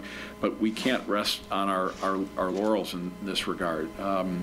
I think, in our earlier meeting on this, I kept trying to make the case for setting our reduction target at a minimum, being able to go beyond that. And I think some of the numbers that you've shared with us, in our backup material, is further alarming in this regard. I was thinking of a comparison of my 15-year-old who just brought home her permit, and I think you were mentioning the unpredictable nature of this environment that we're in. 15-year-old behind the wheel is very unpredictable and very scary, and we're in this scary environment. And what I kind of keep harping on is reduce your speed, right?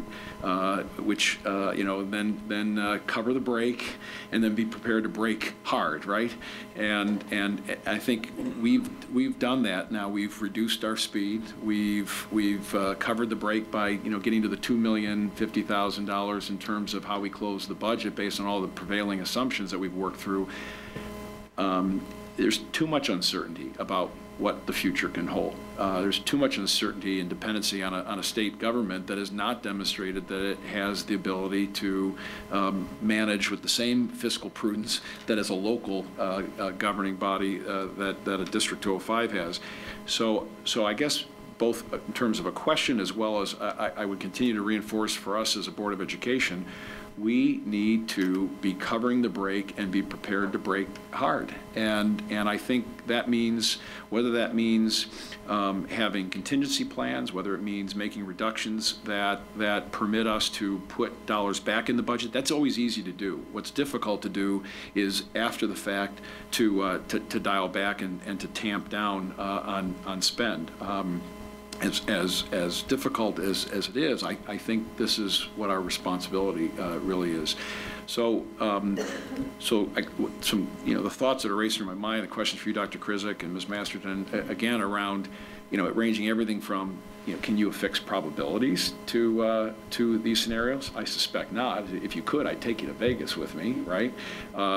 Secondarily, what contingency plans? The board gave the administration direction in terms of closing the budget based on the assumptions and the expectations. But what contingency plans are you advocating? What additional direction does the administration need?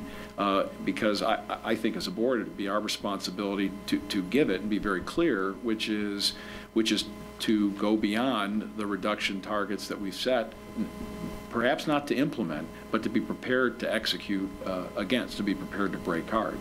What is your thinking, Dr. Krizik, Ms. Masterton, in terms of building the necessary scenarios, or response scenarios, I'll say, to what you presented?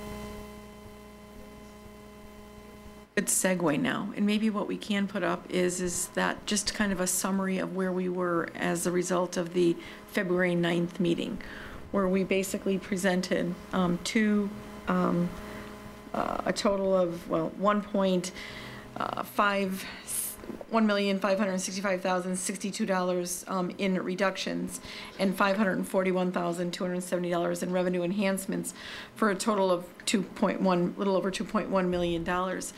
And so that's not the one, David. Could I have the one that's kind of says reduction options presented 2/9/10? Yes, that one. Yes. And so just to kind of summarize for everyone, and we have posted this on the website as well, because again, our feedback is not everyone really understood what we were maybe trying to go through at the last meeting. But the reductions totaling, again, $1.5 million were identified as in the area of instruction, reducing 2 positions at the high school, reducing cafeteria positions, reducing paper copying costs, and extracurricular. There are 3 things there: reducing athletic scouting costs, extra supervision, stipends, and delay uniform purchases, reducing OLSAT costs, not eliminating OLSAT, that's related to the REACH program, restructuring the support for the ELL program. Under curriculum and instruction and technology, we probably saw there's two large areas where we saw the most amount of reductions made.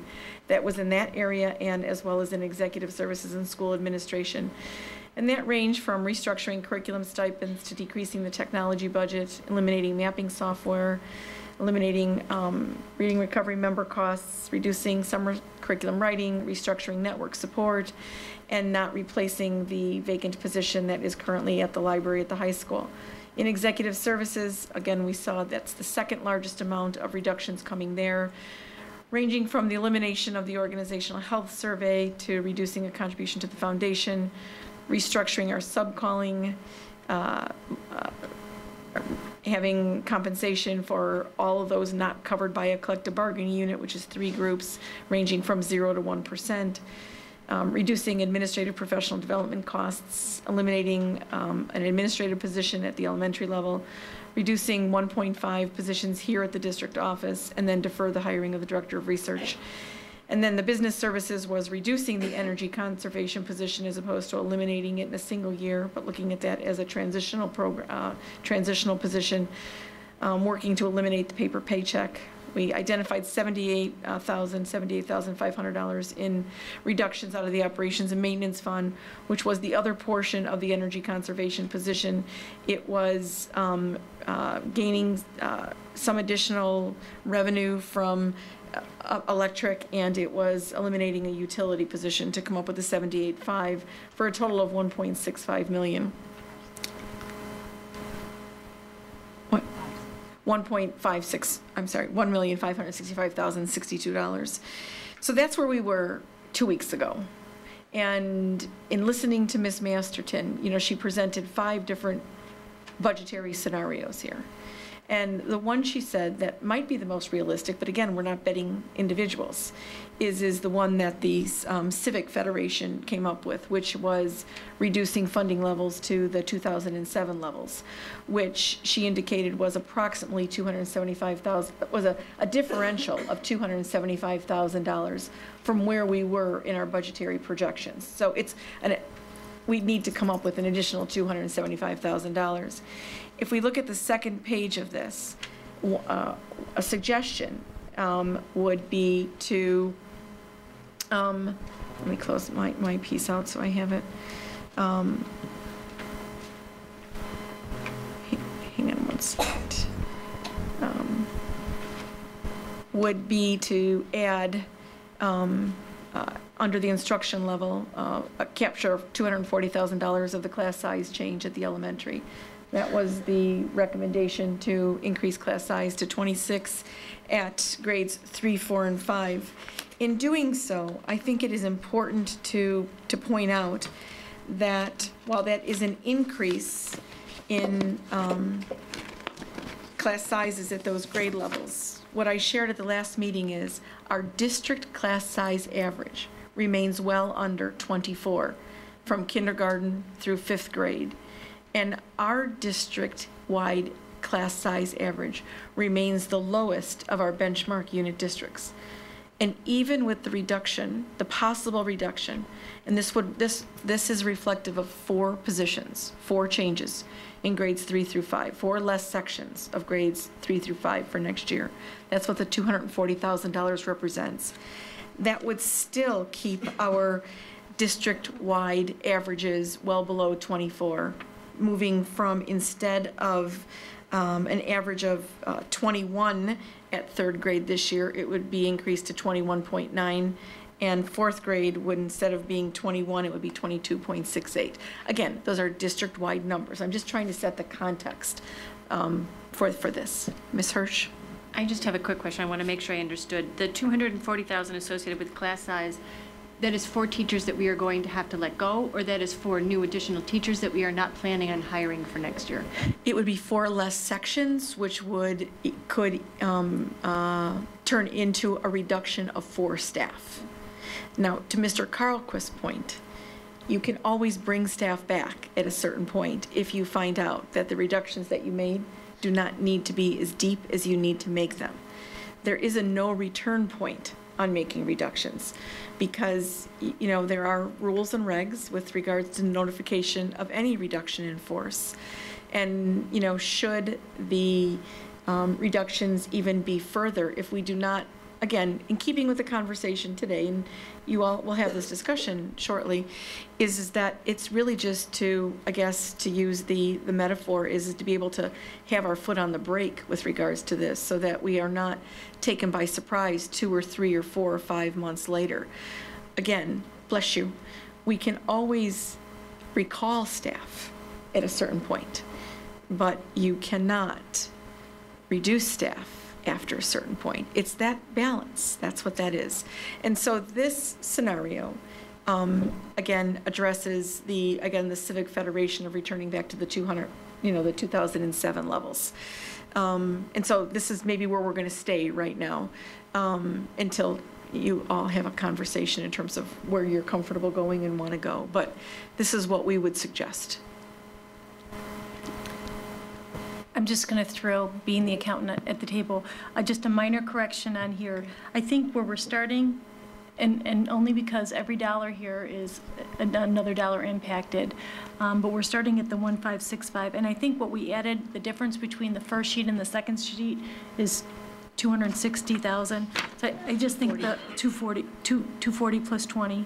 The club stipends at the high school, is that, no, that's part of this. Yes. So the purchase of uniforms fell off, so I think if we put that back on, we're about $25,000 higher in this second scenario.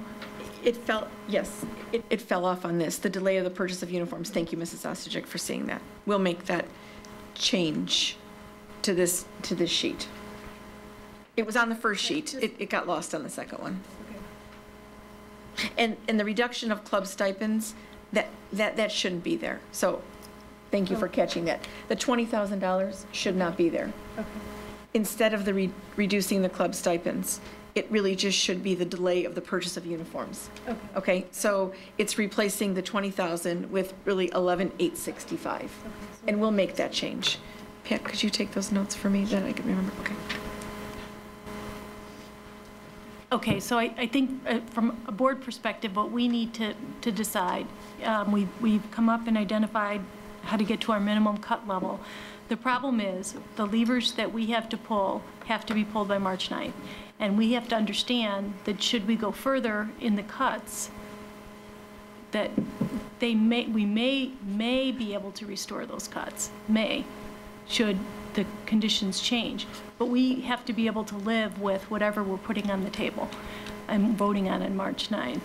So I guess I'd like to open it up for board discussion to get some input on what's on the table for cuts, the additional things, what kind of decision we want to make tonight as far as how we're going to move forward on March 9th. Ms. Hirsch. I want to begin by saying we started with the 10%, the projection of a 10% reduction in state funding, because it was my understanding, the common knowledge at the time was the expectation that we were expecting to see about a 10% decrease in state funding. There were possibilities for greater increases, but that was the common understood working knowledge at the time. Obviously, as more information has gotten out, it's gotten a bit graver of a situation. The thing that I want to reiterate is my comfort level. We cannot predict with any accuracy what's going to happen with our state funding. And I would like to see the board remain as flexible as possible in keeping our options open to be able to react to various scenarios that may play out. We really don't know, and we won't know for quite some time, what our state funding solution is going to be, what it's going to look like. I appreciate the proposal that was put forth by the administration at our last meeting in terms of picking and choosing the pieces that would come up with what the board had agreed upon in terms of specific cuts.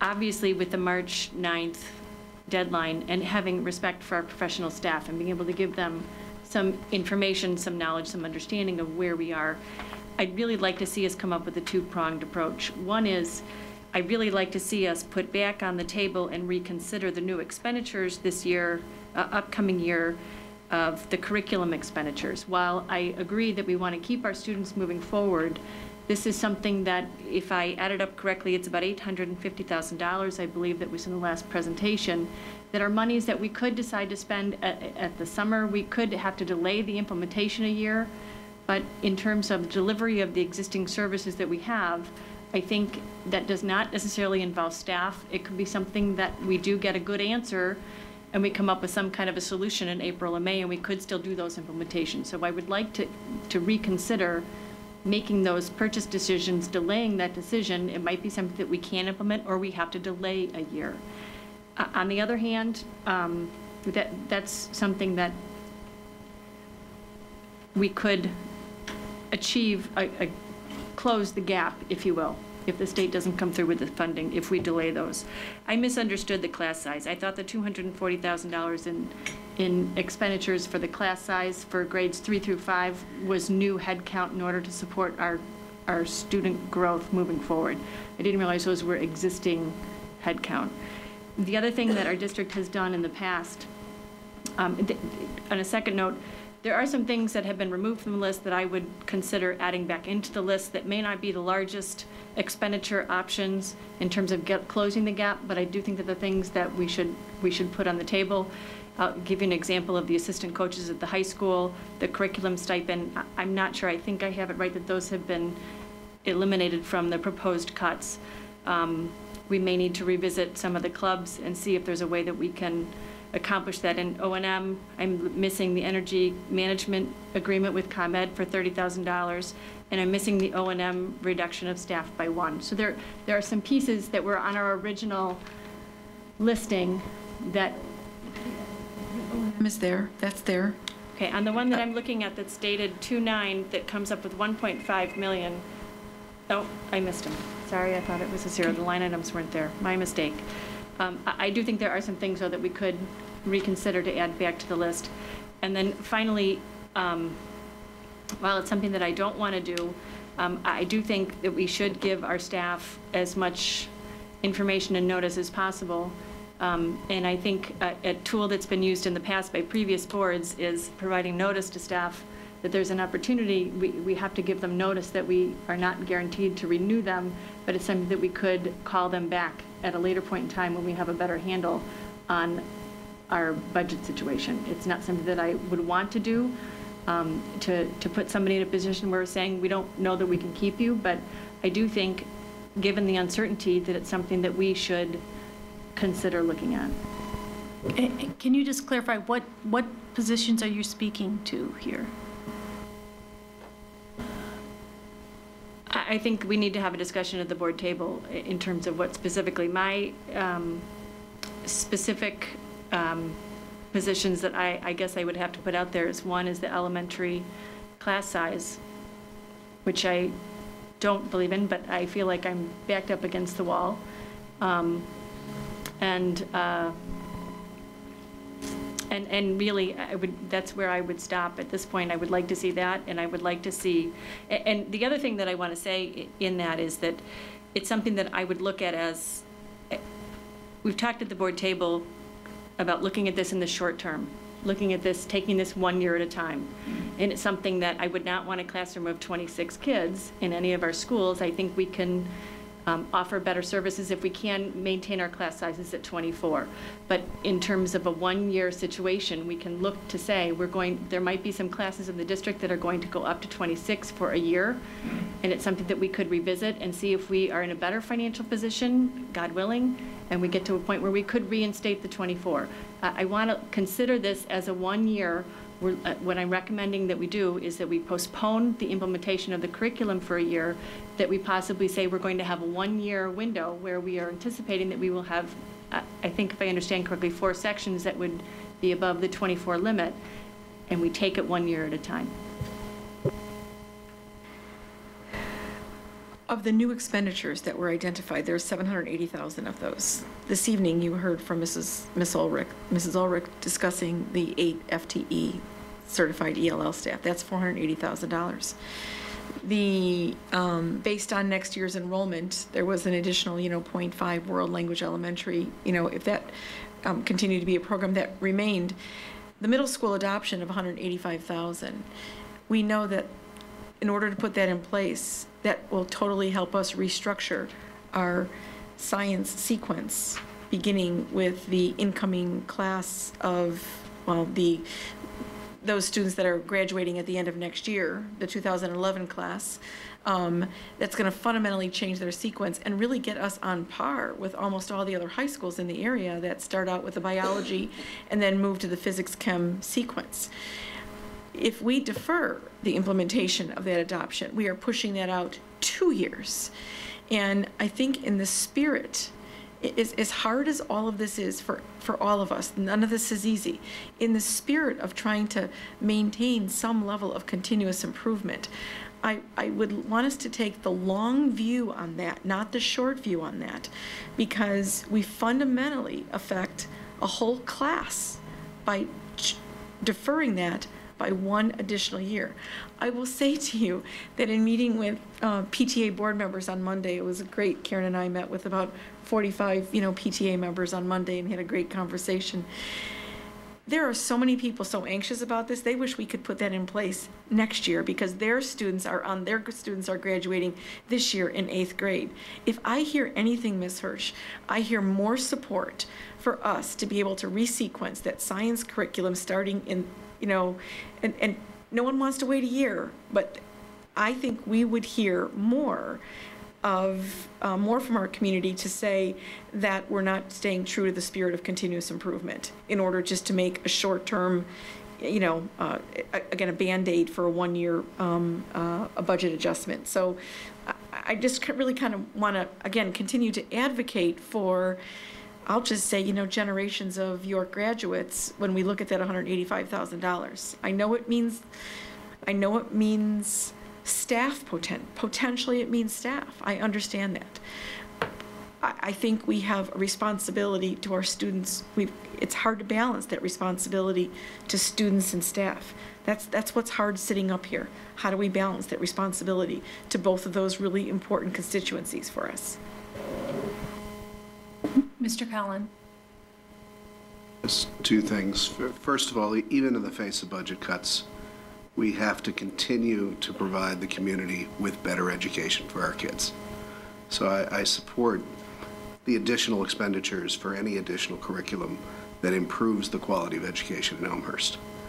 My question is that do we have, in your scenario, what I'll call scenario number 2, is there enough flexibility? I mean,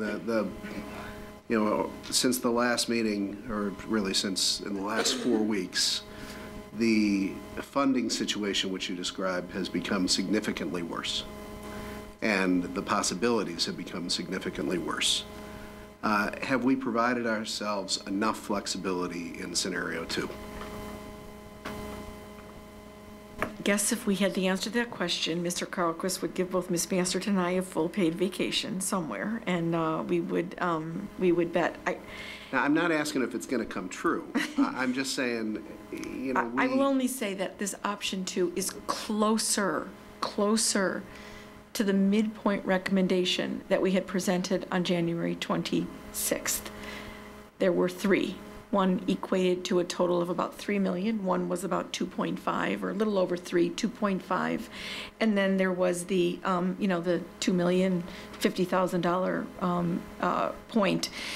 This, we'll call this option 2, equates to $2.3 million. Now, I think in one of the recommendations that you have this evening, as it relates to the energy cost, the ComEd, what we were predicting is about a $30,000 a year savings might actually be closer to $60,000 a year, $60,000 to $70,000 a year. So there's an additional, I'll just say an additional $30,000 to look at.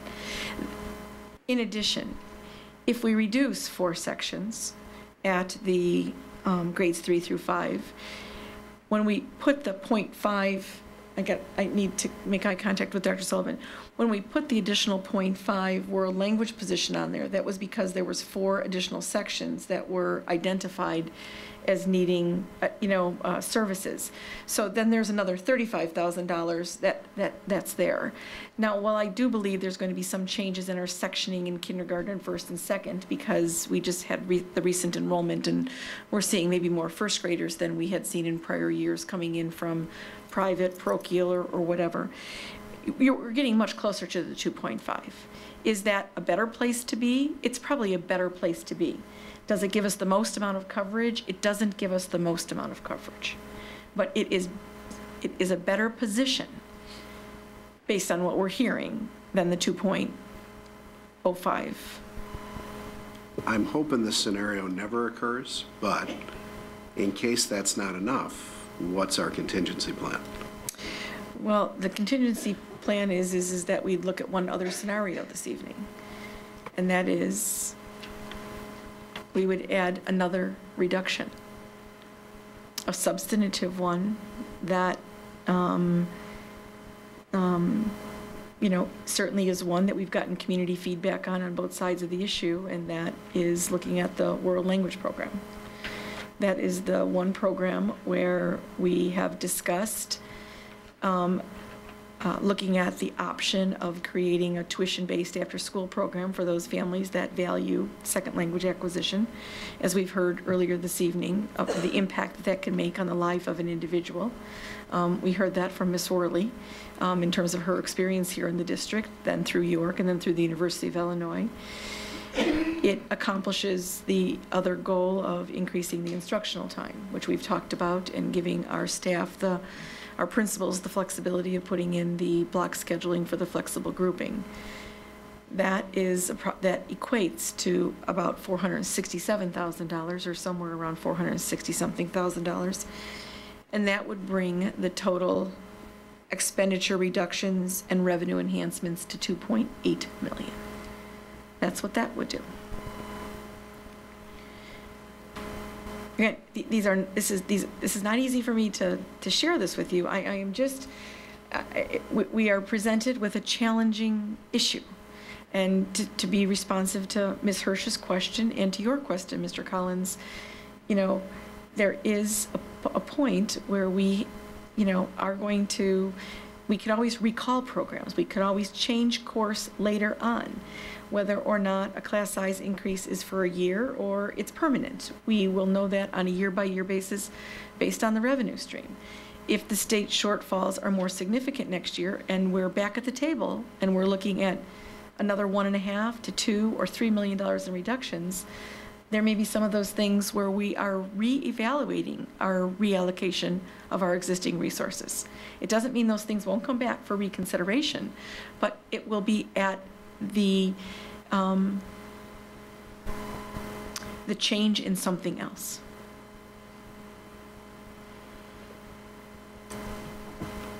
Mrs. Davy? Well, first of all, I'd like to thank you for coming back to us, because I think that we said back in January when we started this conversation, we're going to be forced to make decisions before we had all the information we needed. And so as we're getting more information, I appreciate that you're bringing it to us. It's making our decision harder, but that's just the fact of the situation. And I agree we need to be offer ourselves more flexibility, and to me that flexibility means we have to cut more on the front side, and that gives us the flexibility to put back in. That's how I interpret the word flexibility, that we need to make larger cuts potentially than August 31st or whatever the first day of school is. We have added class sections even after school has started. So we have had a history of doing that when it's warranted. So we have that possibility. And I think that if we got better news, that we would be able to quickly react to that. I want to weigh in on the adoption of the curriculum. I think that we hear curriculum adoption, curriculum review studies.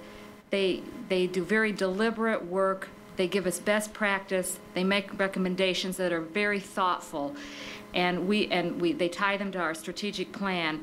And we heard from this one specifically of the science study.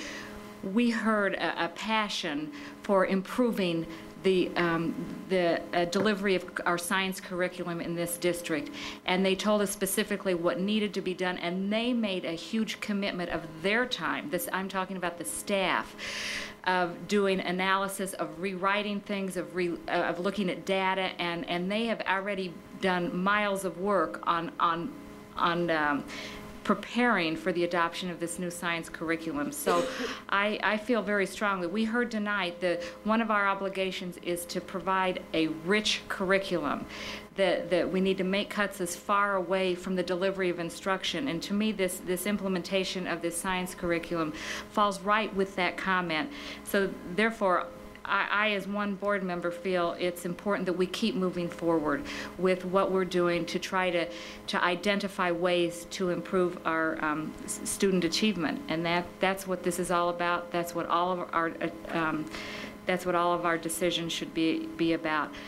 I'm worried that option 2 isn't enough, but I'm thinking we have no choice but at least to go for option 2, and I think that it's understandable why we're revisiting this, and I think it's the prudent thing for us to do is to revisit that amount. So, Mrs. Ostojic, I don't know where you plan to go with this tonight, but I would suggest that we need to, as a board, revisit what number our target was, because I do think we've seen enough additional information that we need to look at it and have a better informed decision tonight than we did a couple weeks ago.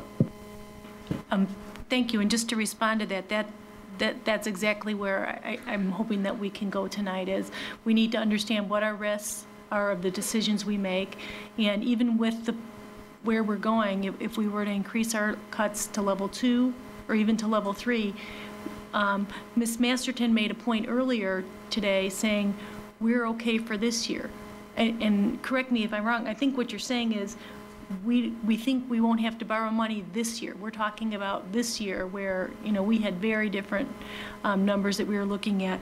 $1.4 million has a big impact on our budget and our cash flow. And so, everything we're talking about here is really relating to next year, but we may very well be in a situation, where we don't have enough levers that we can pull, that we may have to do borrowing.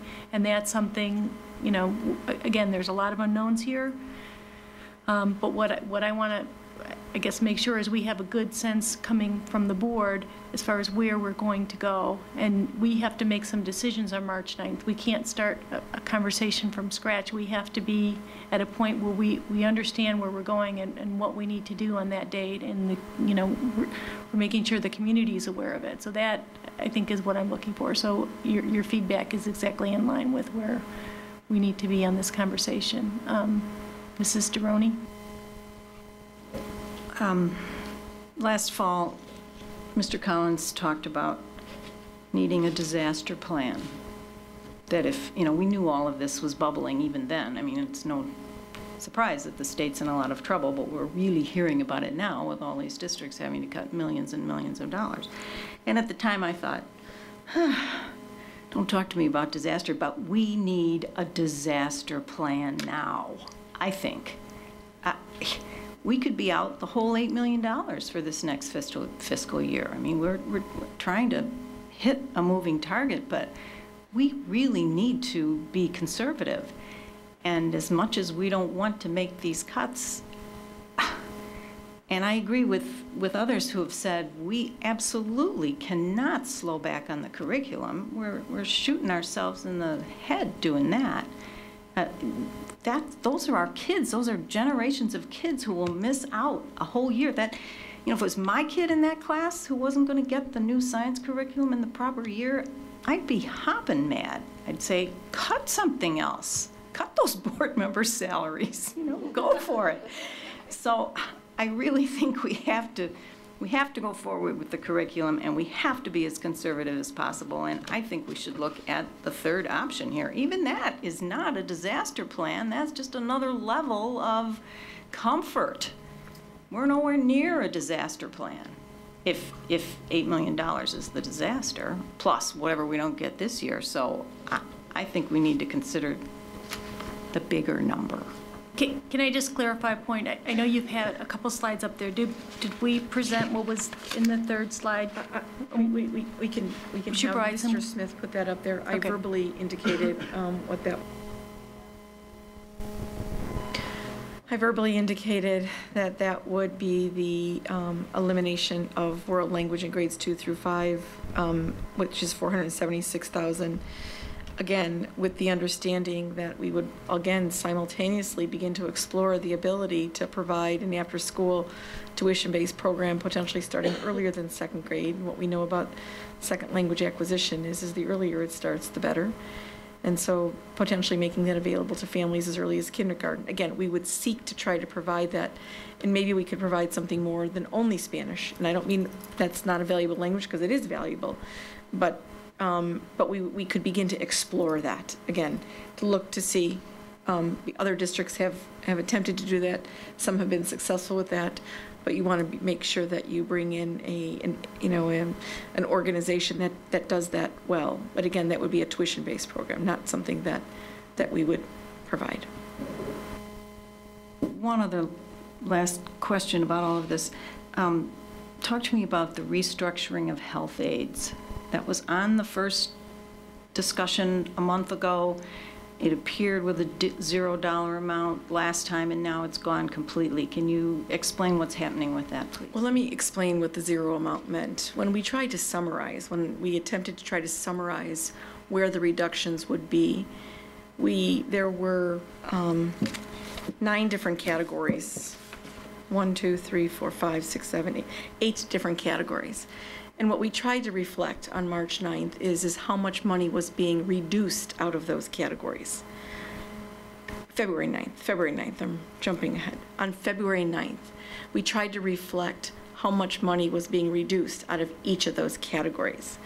The zero represented there was no money being reduced out of that category of support/health services, which meant when we discussed that on February 9th, that we did not put the reduction of middle school counselors or the reduction of health aides up as part of the $1.5 million in reductions.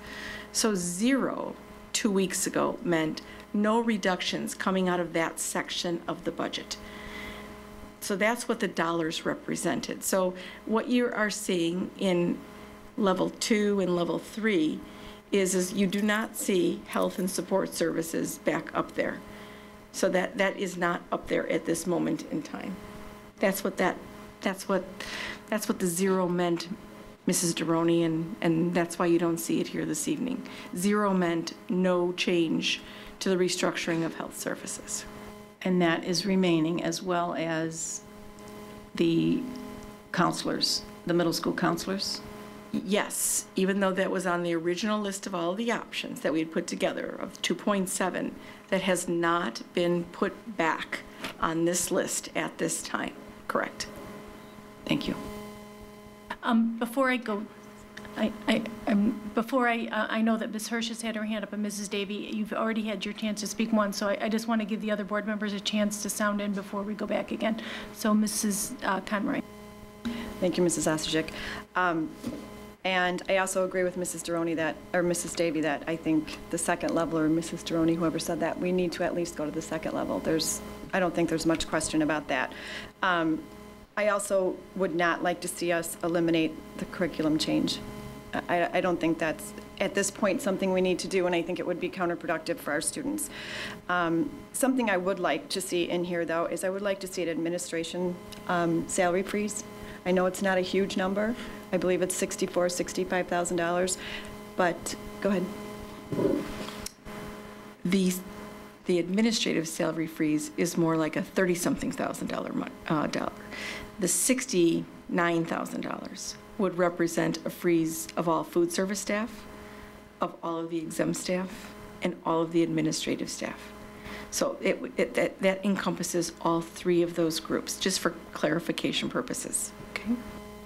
And I would like to see, I think that we're only being responsible in this economy to I would recommend we do that. The other thing that I would like to consider is, have we thought anything about, and this again is going forwards into next year, about an early retirement incentive for our teachers? Would that help us at all going forward into the next year or two?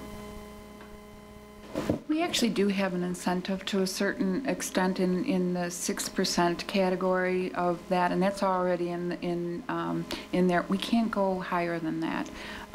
If we do that, we incur some huge penalties from the teachers' retirement system. So in past years, there used to be, a 10 or a 15% in the last year, or the last 2 years type of thing. Some districts went as much as 20% for the last 4 years type of scenario, and that it caused such a liability for the pension system that I think it was like 3 or 4 years ago, they passed a new law that said anything over 6% increase means that the district has to incur the liability for the length of actuarially they figure out for the pension. So any pension increase over, it's not just 1 year, so if they retired at age 55 and actuarially, they expected them to live to 85, we'd have 30 years of that increase in pension that they received. That full cost would come to us in one fell swoop, and it was significant. And so most districts, including ours, decided to write language into our contract that said nothing over 6%. And so that's really the only real incentive now that there is in there. And we actually do have 10 teachers retiring this year. So, the 4 teachers that we're looking at as a possibility, if you looked at it in terms of that, we really have we still have, a replacement value in there in terms of additional teachers. And, just one more thing to bring into here is that the reason why all of us school districts are looking at doing this now, and many of them are riffing first, second, our neighbors next door in Addison are doing first, second, and third year teachers, all state-funded teachers all over the place. It's not that they don't expect that they're going to recall them, they just need to going back to the Las Vegas thing, hedge their bets. And that's where the riffing goes in. And it's my understanding that before the referendum, this district did the same thing. They riffed many of their teachers because they didn't know whether there would be the funding or not, and then called them back as soon as they knew that they were going to have the funding options to do it. So it's a not comfortable type of issue to have to deal with, but it is one that safeguards, the district's finances. Then I would, thank you for that. I would definitely support, at this point, knowing what we know now, and of course that can change, the second level of cuts, but I would like to see the salary freezes. I think everybody is being hit everywhere across the board, all of us at home, and I think that's only reasonable to ask for that in addition to what's here. Mr. Kralquist. Thank you, Mrs. Osijek. First of all, I think, at least in terms of my thought process, and going to repeat a little bit of what I had shared at a prior meeting, which is we're in the midst of a journey, a process that is taking us through, multiple months until by law we have to adopt the budget at the end of September. We have this milestone of when any of these potential reductions that involve staff have to be made sooner rather than later. And unlike perhaps in past years, where even come the end of September, we put the budget, put a ribbon around the budget, adopt it, put it on the shelf, and then you go execute, and we come back at the process for the next year. We may have to be working through this, on a very much an ongoing basis, finding where can we nip, tuck in expenditures, watching the check registers very closely, really, doing what I think is a matter of practice, but with even, incremental scrutiny going forward. But I say that because, again, we're really talking about here this evening is contingency planning and giving ourselves some options and the like. So with that in mind, my concern is that the 3 scenarios you presented this evening don't go far enough. Since we're talking about scenario planning right now, since we were presented with a set of options of potential state budget reductions and cuts, and we haven't even gotten into, we went through assumptions earlier, but what tax collection rates, any of the assumptions that were built into those original projections, anything is fair game in terms of change up and down. So if we're doing contingency planning, I'm concerned we're not going far enough. Now, with that having been said, I also think it's important that we recognize that again, the law of unintended consequences, or equal and opposite reaction. The decisions to do things like the discussion around the curriculum. Yes, not implementing those curriculum enhancements would save a substantial amount of money, but what about the ELL programs, both the statutory requirements and the benefits to our students that we all were virtually high-fiving about earlier this evening? That must go forward. The science curriculum adoption, and I'm one that has firsthand experience with the need for those enhancements. We must proceed with that. The elementary foreign language is of concern. And I'm intrigued, and I'm perhaps if not this evening, another time, you can even elaborate on some of the ideas that the administration has on how that kind of instruction could still be provided to students, whether it be fee-based or after school hours or the like, because to continue to make that kind of resource available to our students, I think is of great interest. But at the same time, I can't help but also, think about or wonder and ponder, and sadly we don't have data. We talk a lot about data-based decision-making. We don't have good data around this.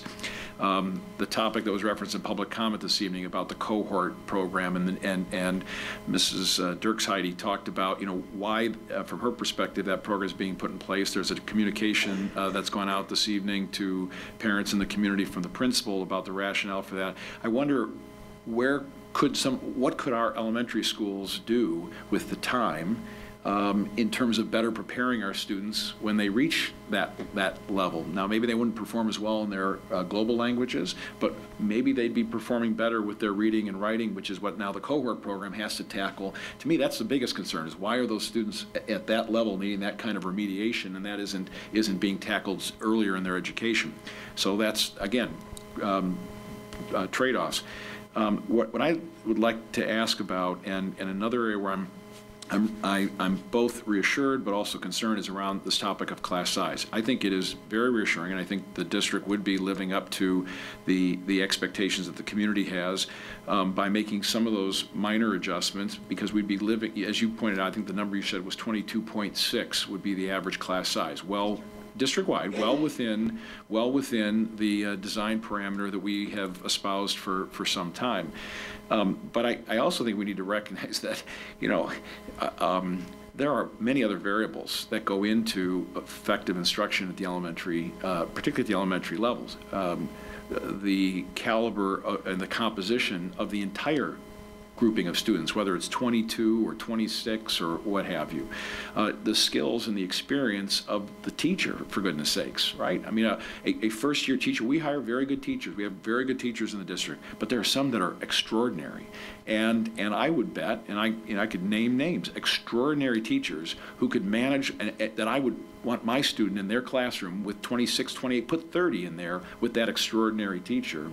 And so I think there are those other considerations. My question is I have seen over the years a great deal of variability that creeps in around, we have 8 elementary schools. We have a neighborhood school concept. We have multiple sections in each of those schools. It doesn't take much for a few houses and a few students to move here, or decisions about this parochial school, I'm going to move from that private school to the public school, to have sections move significantly within, enrollments move significantly within a school.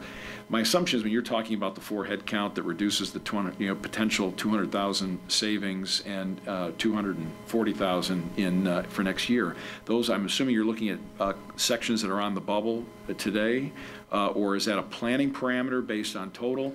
Because have you given yourself enough degrees of freedom in terms of such that maybe targeted sections get reduced, those that are on the bubble, but all of a sudden somewhere else, the balloon gets squeezed here, but something pops up somewhere else that might consume more headcount, require more headcount come the fall. Can you elaborate on how you get to that 4?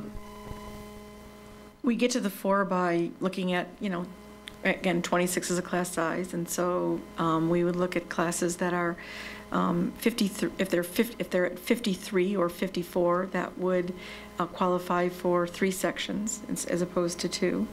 We'd be looking at sections that would be 79, that would qualify for 4 sections instead of 3, and it goes on. Well, and it goes on from there. So no, these are classes. Just as an example, at a school we have 49 students that are in a grade level, and that's currently 3 sections, class sizes of 16, 16, and 17. This would be a group that would be in the 3 to 5 grade level range. That would, because they're 4 students away from splitting into 3, that would be 2 sections, and that would be a class of 24 and a class of 25. That's what that would mean for that particular grade level. So we've looked at our enrollment. Again, we're going to be finalizing, all of our enrollment plans. We're meeting, David Blatchley and Dr. Sullivan and myself are meeting with the elementary, middle school, and high school principals over the next 2 days. And I've asked them to come up with 2 plans. A plan that has the 24 at the elementary class size, and a plan that represents the 26. Now, we do know from our enrollment projections, Ms. Masterton does have some new positions built into the financial projections, not new expenditures, but automatically built in, because we do know, going forward, we're probably going to have some new sections happen in 1st or 2nd grades. Right now, today, adding to the reduction in force, as I've presented you enrollment plans in the past, I ask you to approve those enrollment plans. We make staff decisions based on that picture in time. So right now, kindergarten projections for next year are showing us needing 8 less sections than we currently have now, based on how many students have enrolled for kindergarten. Now, as we have done every year, as the enrollment increases, we recall the staff and we open up a section. So we're 8 sections down. Some schools are much higher than where they were at this same point in kindergarten registration last year, and some are substantively far lower. So for example, the growth that we had seen at Emerson for the past several years, based on where kindergarten registration is today, looks like it's slowing down just a little bit. Okay, slowing down just a little bit. However, at the same time, they have 10 new 1st graders coming into their system for next year. Now, that might not change the section because there's already 5 sections of 1st grade and 10 can be absorbed. But we already know we're going to have some new sections in 1st and 2nd grade. So Edison has currently 2 sections at 1st grade. Next year they'll have 3 because they have 3 sections of kindergarten. So, but we're prepared for that variability with our budget. That's where we're prepared for the variability. Okay. And then the last piece I wanted to raise, I've heard various board members kind of throw out their own notions of, well, if I were in your job, I would make the cuts here, or if I were in your job, I'd make the cuts here. So I'll just add my voice to, if I were in your job, at least what I would like to see, and again, whether this is a discussion topic for the board at some point, is, and it probably isn't going to necessarily manifest itself with any savings immediately, but I think there is an opportunity, and I raised a little bit before, we talked briefly about this, but an opportunity to look at our operational effectiveness across the district and to take a holistic view, ranging from everything from secretarial support through to how technology is delivering productivity improvement to our operations. When I think about a number of things. We spend money on technology, we spend money on new applications, we take workload away from some of the buildings like conference scheduling, right? We put a piece of application there, parents rave about it, and before it was done manually. We put in place, we've taken scheduling out of some of the buildings.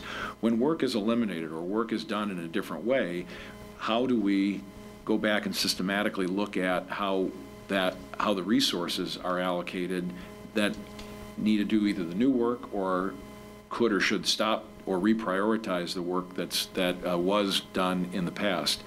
And I'm sure each of our building administrators, our principals, look, within their local ecosystem as to how they can do process improvement.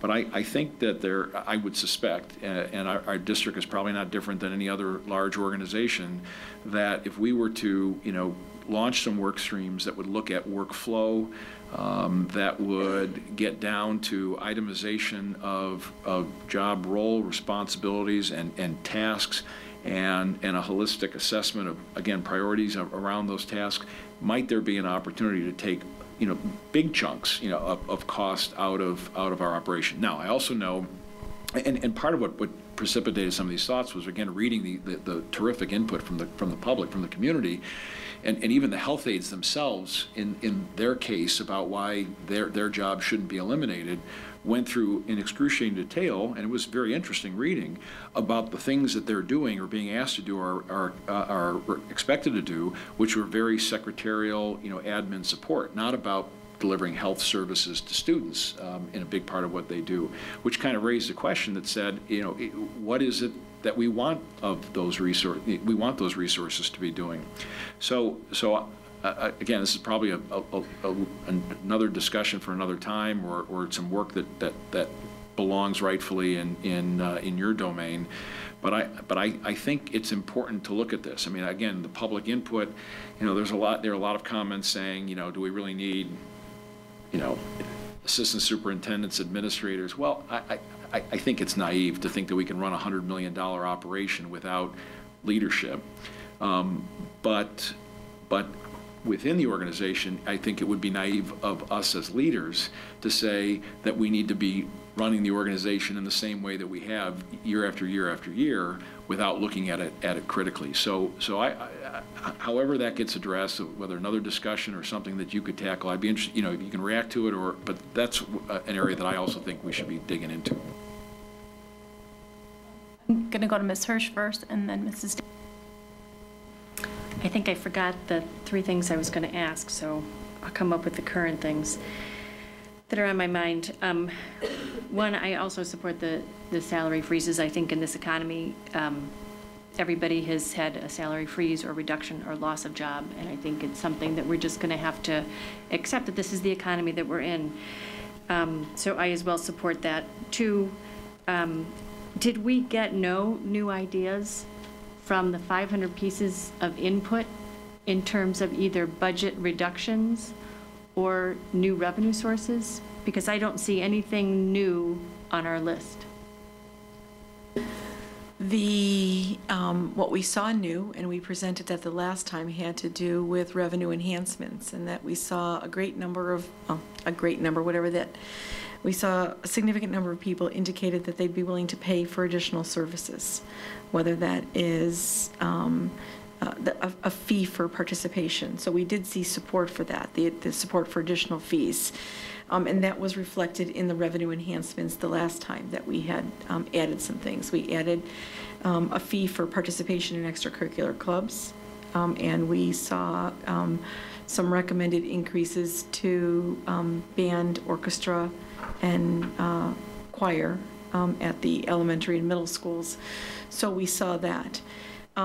We saw what the big picture things we saw, Ms. Hirsch, were reductions of salaries across all groups, not just administrative groups, but teachers and custodians and support staff. Well, this is not the venue to have those kinds of discussions here. So if that was probably the most prevailing one that I saw happen more often than not. We certainly saw some recommendations for us to look at some operational efficiencies. Those are things we certainly can investigate that haven't been fully costed out. Those are things that can be looked at even a little bit closer and potentially implemented for next school year.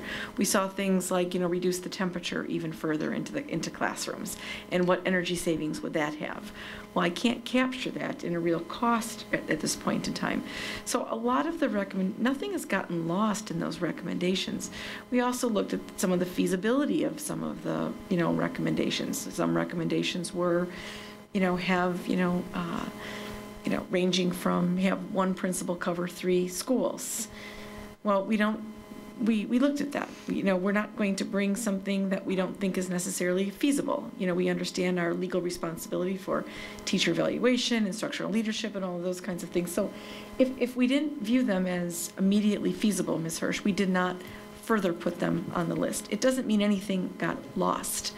There were probably more comments purely related to the reductions options that we put up there than there were a proliferation of additional ideas and recommendations.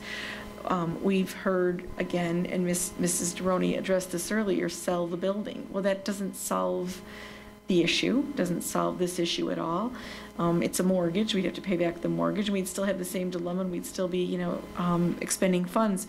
So we just as you received all 581 to date comments that have been put in, we have looked at those too, and we've looked for some patterns and trends.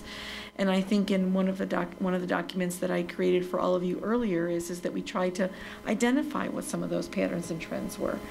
And try to balance those with what we had here. Again, I will also say on behalf of individuals that have who've given their feedback, we heard the resounding sentiment to live within our means.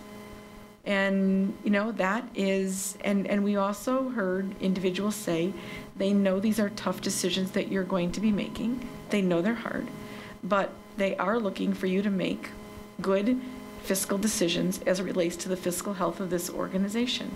So there were those individuals too that just blanketly said, I support the endeavor that you're engaging in.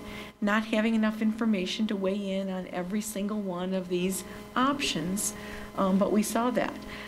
Just as it was that I'll bring the world language piece. That's not the administration's recommendation to have it as an after-school tuition base. That came from citizens. That came from multiple citizens. We certainly saw that. There are no opportunities right now to, some of the other ones are related to collective bargaining or not feasible at this time. I'm sorry, Mrs. Davy. Yeah, I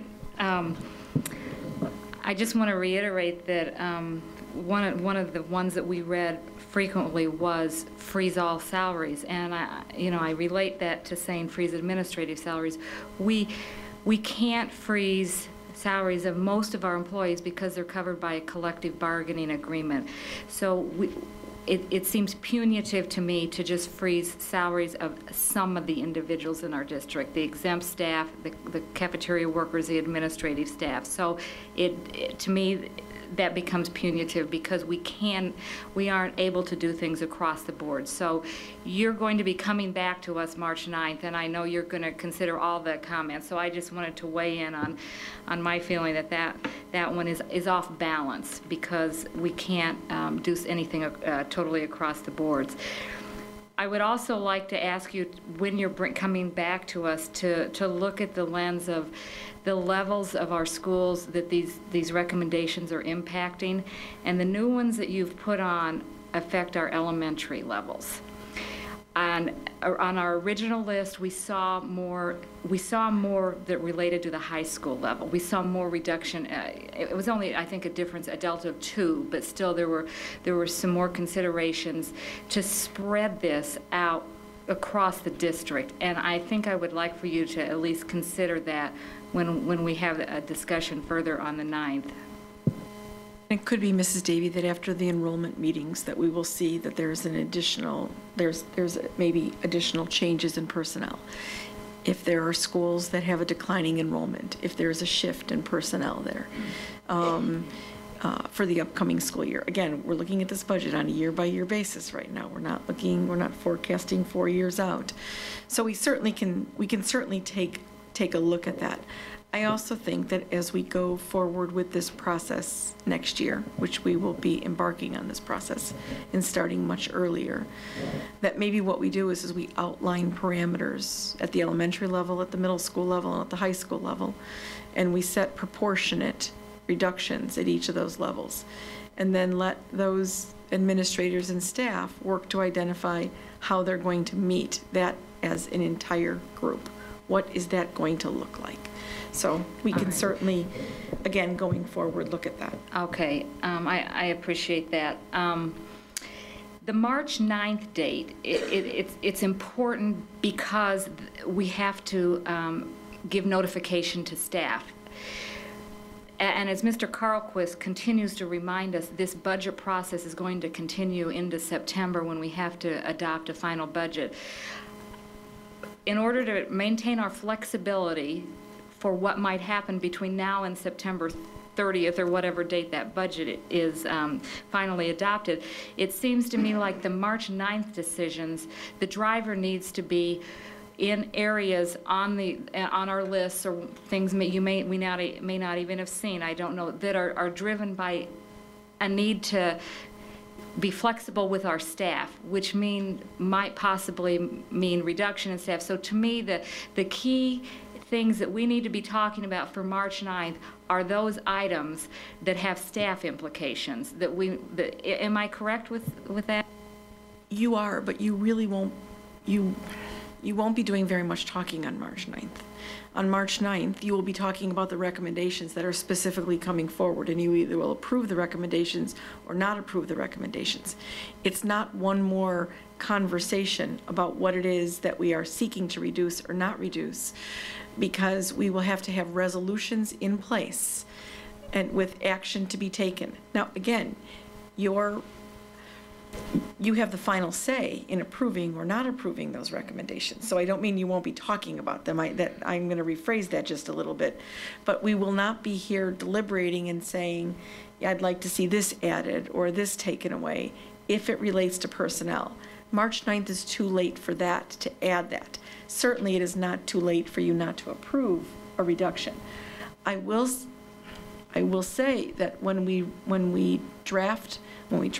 developed reduction in force resolutions, it's not listed by program, it's not listed by school, it's listed by all of those staff that'll be reduced. So you've not gone through this process in quite some time, so I need to make that perfectly clear. You might see a list of, 5 names, 10 names, 15 names. It will be all in one, and it will be potentially for a variety of reasons, not only related to the loss of positions, but it could be non-renewals and so on and so forth. Some of those might look a little bit differently. The non-renewals might look a little bit different, but it will all be in one. We'll have one for non-certified, and we'll have one for certified. And so, yes, you'll have discussion at the table with regards to these recommendations. Some of these, though, require us giving, even notice to the union. One of the items on here is the restructuring of the curriculum stipends. We have to give notice, and as I've indicated to, the ETC president, Nan Larup, is that, even after we give notice, we're still going to have to work collaboratively with the union in the restructuring of those. We're not doing those in a vacuum. That's going to be a process. And knowing that March 9th gives us months to begin to work on that. We don't want to wait until June to begin and work on that when staff's on vacation and they may not be accessible and we don't have a good process in place. So I hope that answers your question. No, that was very helpful. I just want to end my comments by saying that I think we need to have as much flexibility as possible in our staffing. So I, just take that comment for what it's worth and what you need to do in preparation between now and what staffing recommendations or reduction you're going to make. Flexibility means we can always bring them back. So I would support that. And then the last thing is just the charge to the administration to keep on doing what you're doing and looking for new places, listening to the suggestions. Even though we have to make one set of decisions March 9th, we have a whole, almost 6 months after that to continue looking at how this budget is actually going to look. And in that 6 month, we hopefully will have some better indication, not only of what funding we really received to close the 09-10 budget, because that becomes critical in all of this, what folds into 010-11. We'll have more information about that, and then hopefully we'll have a better idea of what the state is going to do, what the governor recommends, what the legislatures are going to do. So we need to keep on top of it. This does not end March 9th by any means. I think the work still continues to go at a rapid pace after that point. I think for purposes of March 9th, though, and I know Mrs. Ostojic is going to lead in this discussion, we just need to know, are we putting something together closer to option 2 with the additional suggestions that we've heard at the table, and or option 3? That will determine the work that we're going to be doing in the next week. So, Mrs. Ostojic. I have, I guess, a couple of flexibility questions, and then maybe I'll get back to the board and ask just for a consensus on that. We had scaled back our plans for capital investments to things that we really thought were critical. If we had cash flow issues, is that something that we could delay? Well, we haven't brought back the bids for you for the roof at Madison, the roof/tuck pointing project, and the tuck pointing at Field. We're anticipating those to be really low, and you're going to want to evaluate those. So again, we narrowed very carefully how much money we were going to be spending in capital projects. So I do think you still have the opportunity to not accept any of those bids, and you still have an opportunity to make that decision at some point forward as it relates to the capital projects. We might say to you, you know, prevention is going to, by making some of these changes, we will prevent larger costs down the road, but we were very conservative in our capital project going forward piece. But you, again, you will have the opportunity to either approve or not approve the bids when they come forth. Okay? Okay, my second question more relates to the class sizes. And, you know, as you indicated, while our overall average might still be there, you're going to have some situations where they're higher and obviously some that are lower to balance out. So does it make sense to have some flexible boundaries between certain schools? And I don't know if it works that way, where here's a heavy school, here's a light school, and if there's capacity that you would allow kids to move. So, you know, again, we're not talking about overall boundary changes, although that may not be very far away on the conversation table, but just to have some flexible boundaries between schools so that we can let the overall classes be more at an equalized level, and you don't have where one school has 18 and another one has 26. We have a policy that allows those individuals with extenuating circumstances to apply on an annual basis to go to another school. That is a decision on an annual basis, and it is based on class size. I mean, most of my decision hinges on how many students are currently in those classes.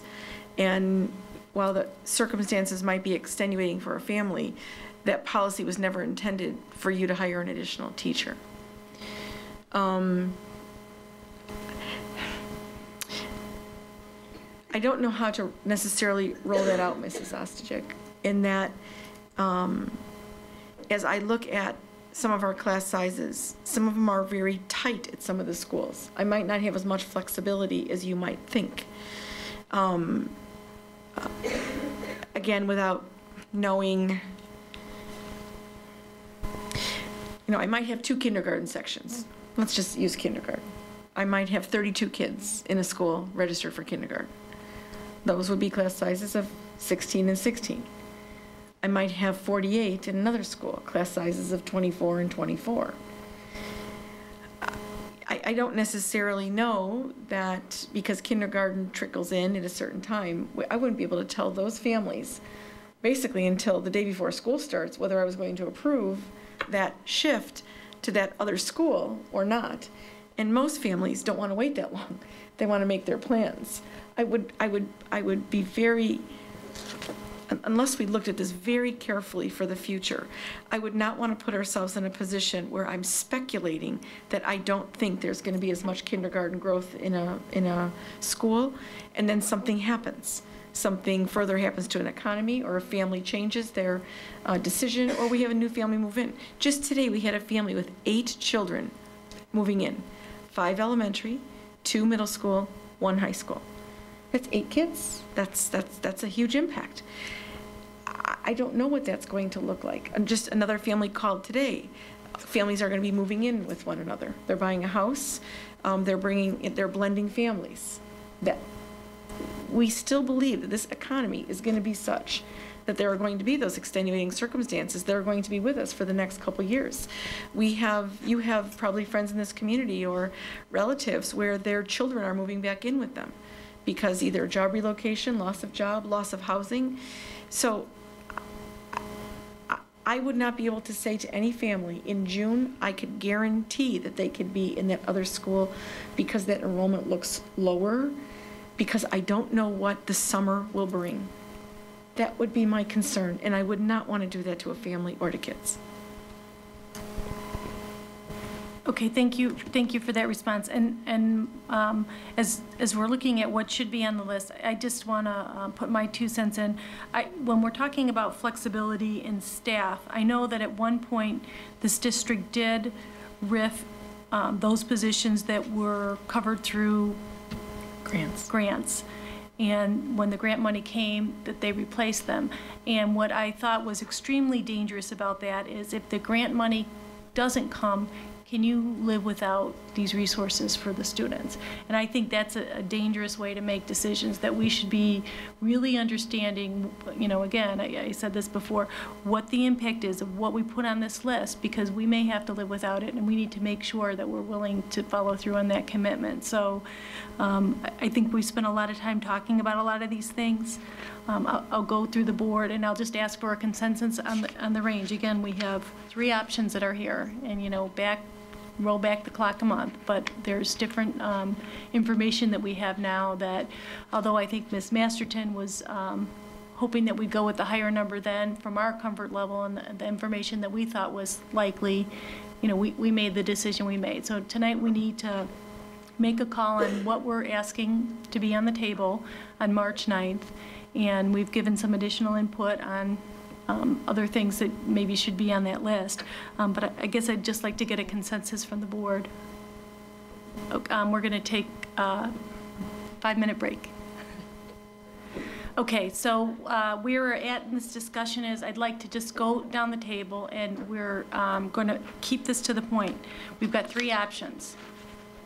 Option 1 is the option that we've been going forward with, the $1,565,000 in the revenue enhancements. Option 2 adds the class size change of $240,000. And option 3 incrementally adds the elimination of world language to get us to $2 million, just under $2.3 million. Thank you, Mrs. Davey. I think that because of the information we've been given, we have the responsibility to keep the flexibility in anticipating, what might happen with the state. I'm willing to go with option 3 because I think we have to. I'm hoping that we have the flexibility to go back more towards, more like option 2, but I think we have no choice. Mrs. Durrani. Option 3 for the same reasons.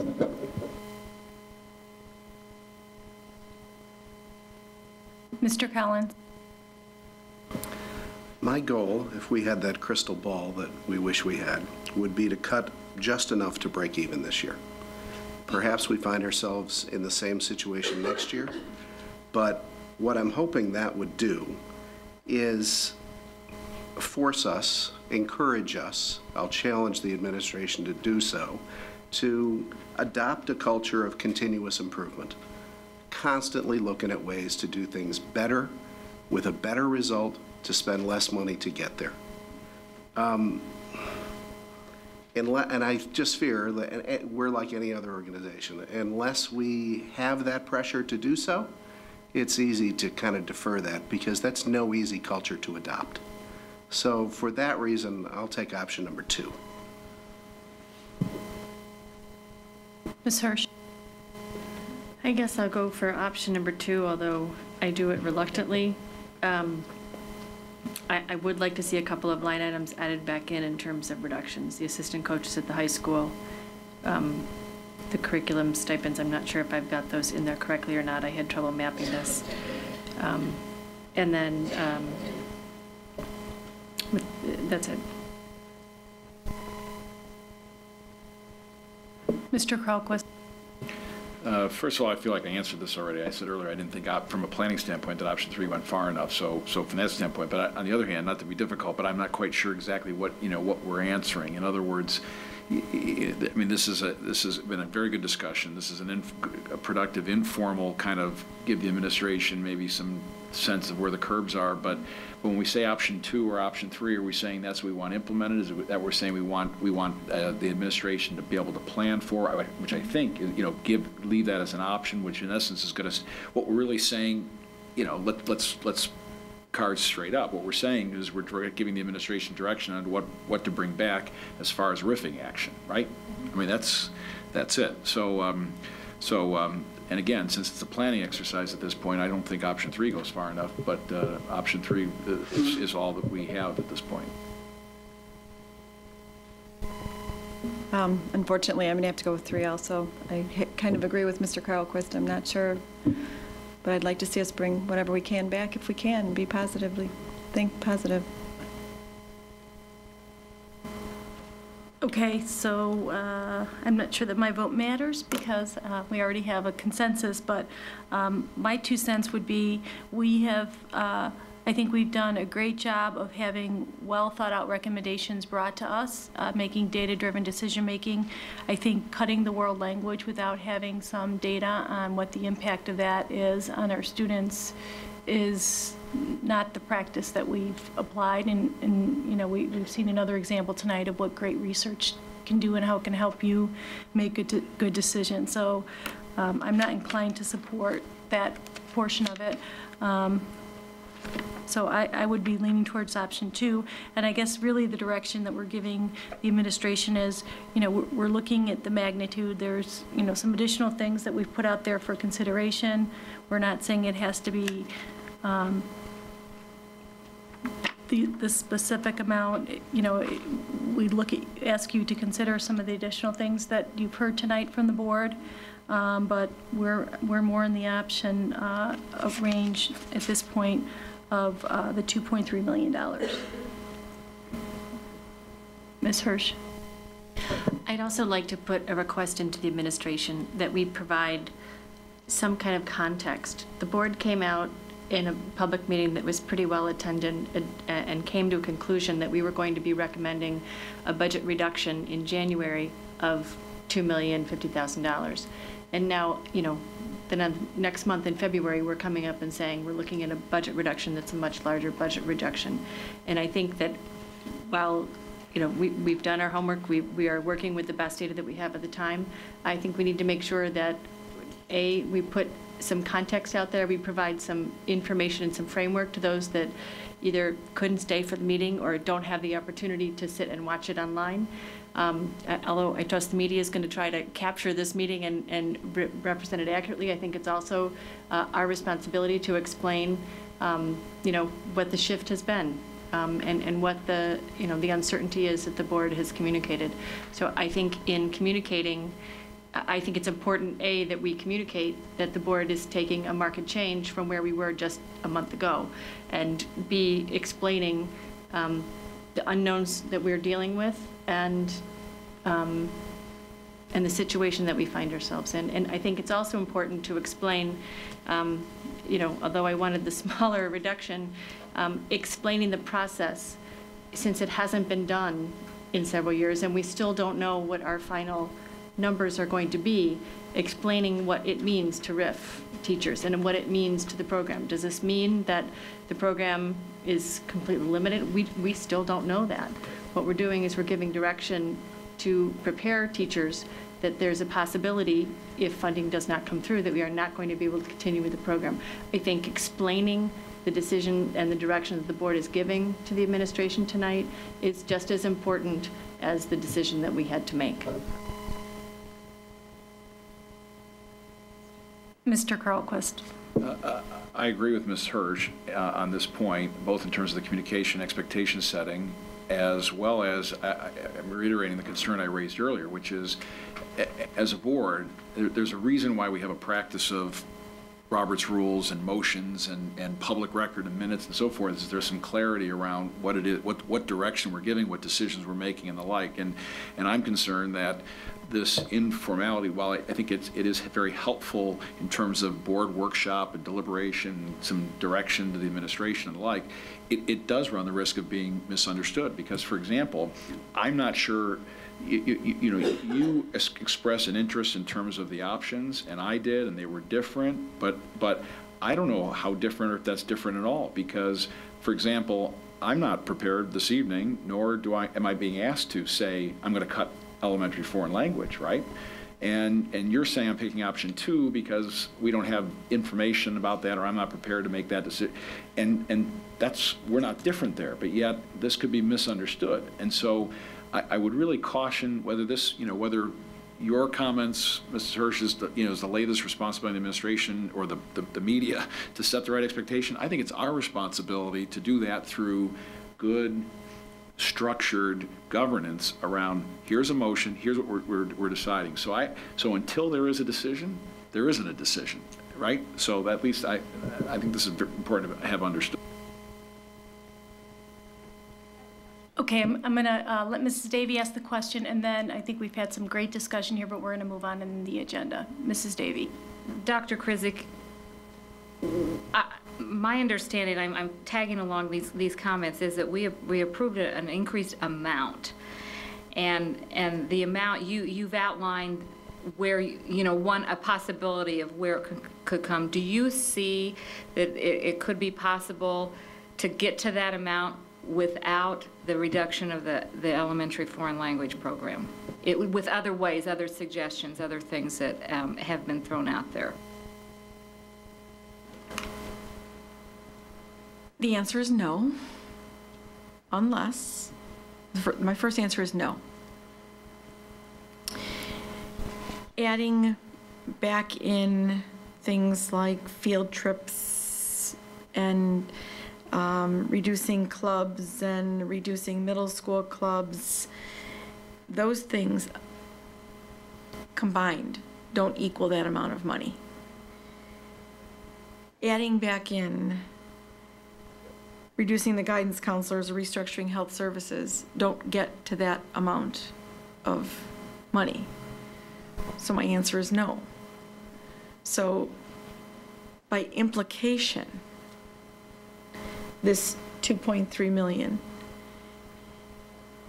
when we are putting together reduction in force notices, it's going to be based on the staff that are in those programs.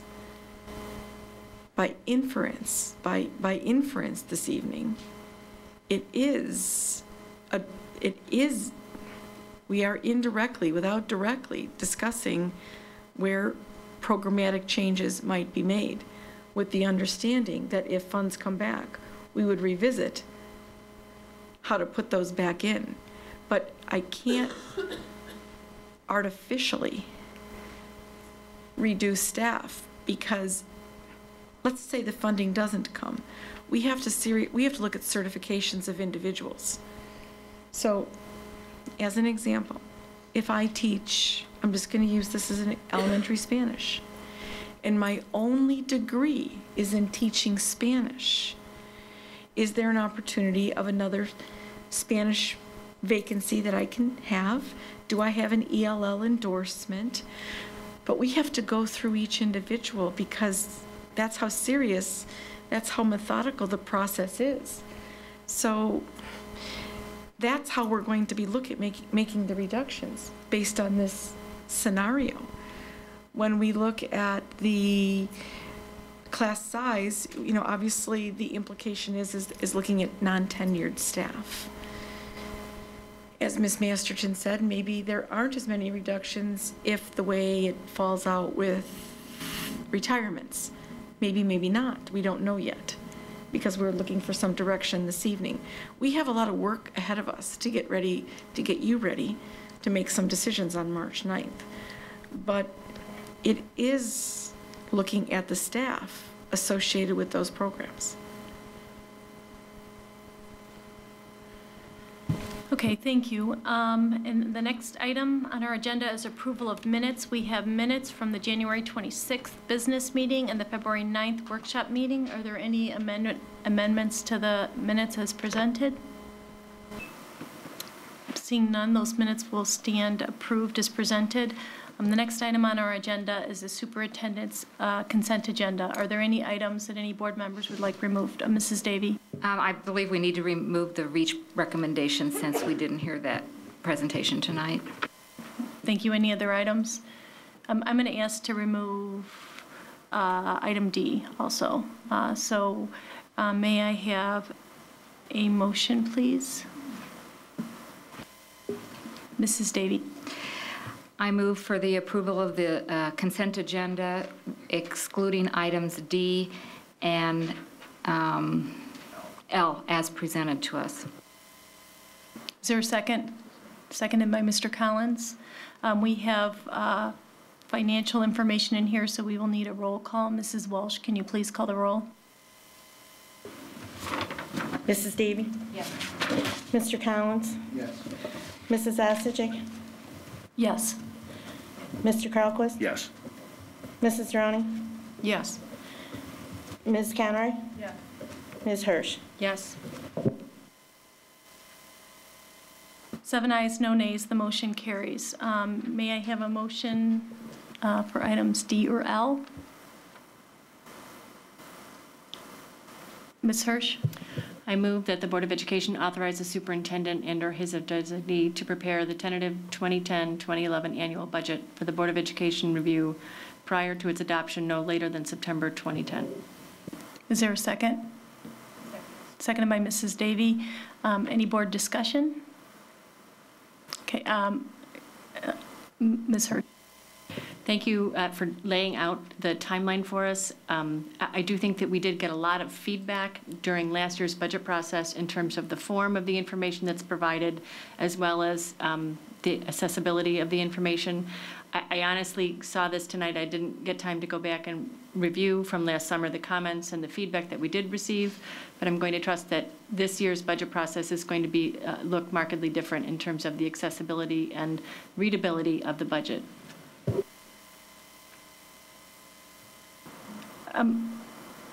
My only point in removing this was just to highlight, you know, we are already in the budget process. We've been going through that. You know, the March 9th date is highlighted on here. I just wanted to provide some visibility and to where we are in the timeline.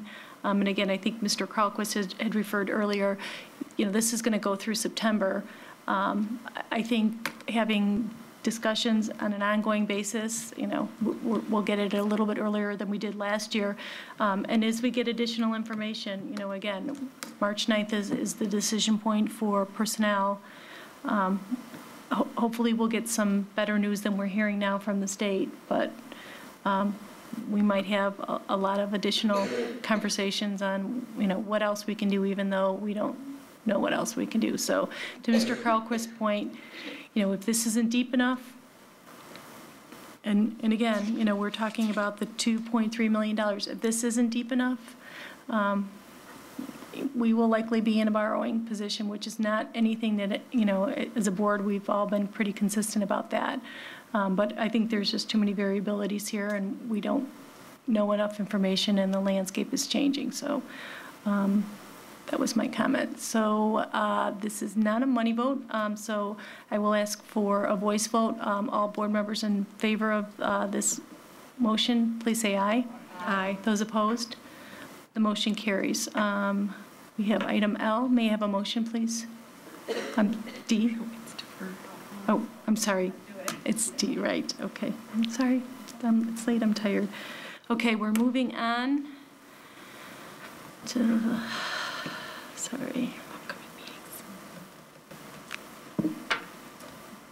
Okay. Our next item is just reference to upcoming meetings. So we've talked about it a lot tonight. March 9th is the Board of Education workshop meeting. And that specific night, we will have to vote on the employees impacted in the upcoming budget. And then on March 23rd, we have a Board of Education business meeting. Both will be located here. Our next item is board communications. We did have some discussion at the beginning of the board meeting. Are there any additional board communications? Mr. Kralquist. Dr. Krizik, I know I received quite a few calls this past weekend, as I think some of my colleagues have as well, with a number of questions in the community around the parents, around the freshman cohort program which is being implemented. I was at the orientation night at the high school the night that it was discussed, and it did come as a surprise to many parents and a lot of confusion. And so can you comment, first of all, on, and I know, as I mentioned earlier, Ms. Smith has sent a communication out, but can you comment on what's changing, why it's changing, the change management process, in other words, and how the concerns that are being raised are or will be addressed moving forward? I will. I want to begin by saying that I appreciated hearing all the comments that we heard earlier this evening. And not only, I believe, did you as board members receive a lot of feedback, but so did York. And both Ms. Smith and Mary Howard have met with a variety of parents. I've talked to several, and we'll be talking to several more. And I think a lot of that feedback and the questions have been integrated into what I'll call a clarification document that was sent out to those families whose students were identified as needing some, again, additional coaching or a different way of approaching English and reading for the upcoming school year. And that process of making some of those changes to that program was very much based on the feedback and questions families had raised. Some of the questions were with regard to the science elective. That was an issue. Some of the questions were whether or not they needed it was the learning cohort study period and what opportunities for flexibility are there. Some questions were around, the validity of the assessment data, or can we do some retesting? And there is another opportunity for we give the MAP assessment to all 6th through 8th grade students again in the spring, and we'll be administering another CBM test to all 8th grade students in the spring. All of that information was integrated and is going to be communicated to families to indicate what options exist for science, because now options do exist for science. There are 2 different ones. There is the opportunity for families to communicate about whether or not they feel that their student needs the additional, learning support. Maybe they have good study habits. Maybe they don't need the study period, and that becomes another open elective for them. And then we will be having, again, a second assessment period, and that based on those results, if we will share that information with families, and if on the basis of that, any family would like to individually meet with the York staff to review what that placement is based on what it is today, there's an openness and willingness by the York staff to do that. So it is a very methodical, thoughtful process. I will say that there has been an incredible amount of time and energy that has gone into the development of this program, and as Ms. Dirkscheide was so articulate this evening, the assessment tools they chose are all research-based. They're all research-based cutoffs. And we and they looked at, interestingly enough, we looked at the data from this year's senior class, those that took the Explore 4 years ago. We looked at the predictability factor of their Explore scores and their ACT scores. There have been no real true interventions or a different programming model to help advance or change the course of those ACT scores to this current group of seniors. And we found exactly what the research bears out, and that those students who are scoring 15 or below on the Explore are not likely to have an ACT score, composite score, higher than a 21. Our own internal data bore out everything that we know. So this is a program designed to improve the outcomes and opportunities and choices that kids have. Ms. Smith put together a Q&A to help families understand more about the program and to try to eliminate some of the misconceptions, miscommunication, and misinformation that has been out there. There has been a lot learned in this process, and I think we all reflected on that today when we met. Again, I will say there has been a great deal of work on behalf of the York staff, even putting this together, and they've put an enormous time, energy, and thought into this. And I do appreciate and applaud their efforts of trying to put something in place to improve the outcomes of our students. This is not a tracking program. This is a one-year intervention, and whatever students need beyond that, York will deal with that on an individual student basis. But I do believe that what they have now put together shows a responsiveness to the majority of questions and issues that have been raised by parents. And how the process will look like next year will be fundamentally different, including what the process looks like for every incoming 8th grade student.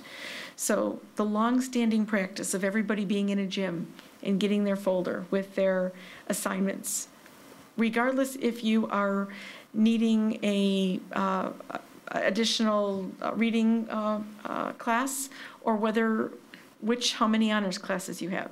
That practice will be discontinued as effective next year. So good things come out of something when you approach something new. And I do think that everyone has reflected greatly. And I don't know if Dr. Sullivan has anything else to add to this or contribute to that. Is there anything else? Am I missing anything? So the only follow-up that I have, that just in terms of clarification then, is very good answer. I understand. Thank you. This communication from the high school sounds like will go a long way towards addressing many of the frequently asked questions that have come forward. If there are parents whose questions or concerns are not adequately or suitably addressed by that communication or the things that you've shared and the like, what would you recommend is the appropriate way to, in essence, adjudicate those concerns? Is it the department chair at the high school? Is it the principal? Is it Dr. Sullivan? Is it you? Or what? Because you mentioned meeting today. I know you and Dr. Sullivan met with the leadership at the high school on this very topic. So it sounds like, again, there's innovations and enhancements that are occurring real time, going forward. What would you advise the community or parents to consider? Based on these 2 new documents that parents would receive, they received early this evening, that if they have additional questions, I would again push them forth to the high school principal. And whether or not there is a subsequent Q&A that goes out to all those parents in the program, it'll depend on how many questions are coming or the frequency of those questions, or whether or not they can simply answer those questions there. We'll use the same process that we've been continuing to advocate. If they're not happy with the answer, then the next step in the process would be for them to contact me. And that would be the next step in the process. So hopefully through all of this dialogue, everyone will get the answers they're seeking. We certainly ask for everyone's patience and understanding as we are embarking on something new. And we are also doing some other things ancillary to this program that will be able to be forthcoming, in the future. But the process would still be to go to the high school principal. Most of the questions have already been directed there. She is the individual that has had the most contact with the families, so has been able to integrate a lot of the themes that have been emerging from the questions that have been asked. Certainly, whether they're deferred to Mary Howard, who has been, integral as part of this, but there has been a team at York that's worked on this. I don't want to represent this program at all by being the high school principal's program. There was a team of individuals that looked at that. And just as they were responsible for putting together their school improvement plan, this is a program that helps address their school improvement plan.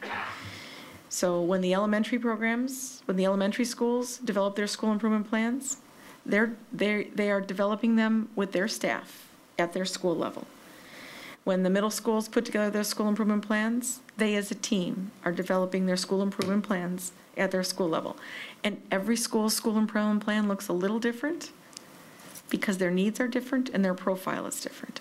So I will again say this is probably the most strategic and systemic approach to advancing student instruction that has been put in place at York in a very long time. And I really want to applaud, what I don't want to get lost is that they researched other school districts, they looked at other models, they used multiple data sources, because at the end of the day, they have to measure the impact of this program, and they can only do that with data. So whether or not it is the re-administration of the CBMs, whether it is what the plan score is going to look like, and ultimately the ACT score, their ability to make changes to their program will be based on their ability to affect change in students. So it won't be based on what grades students are getting, okay? That will certainly, we'll look at that. And we've given them their own data on student grades, on current grades of their own students. But how can we say to students and parents that we really affected the outcome? So for example, a parent who pays for an ACT review course, I'm going to use this as an example. Parents want tangible evidence that that course made a difference. Otherwise, if it doesn't, those ACT review courses go out of business, or they change, or they do something different. This is not just about advancing the ACT score. This is about giving kids a greater level of confidence in a set of skills that they can apply across all content areas. These are life skills. Reading and reading strategies and writing strategies are life skills. And if we certainly can give a group of students a greater advantage as they go through life and enable them to achieve college readiness standards curriculum, then we've done a great thing for kids. So the last piece of this thing, can you just foreshadow where as a district you take, again, K through 12 unit school district, how do you back this up so that it's not sitting in a freshman orientation night, getting an explore test, seeing a score, and you talked about that process changes, which by itself is terrific, but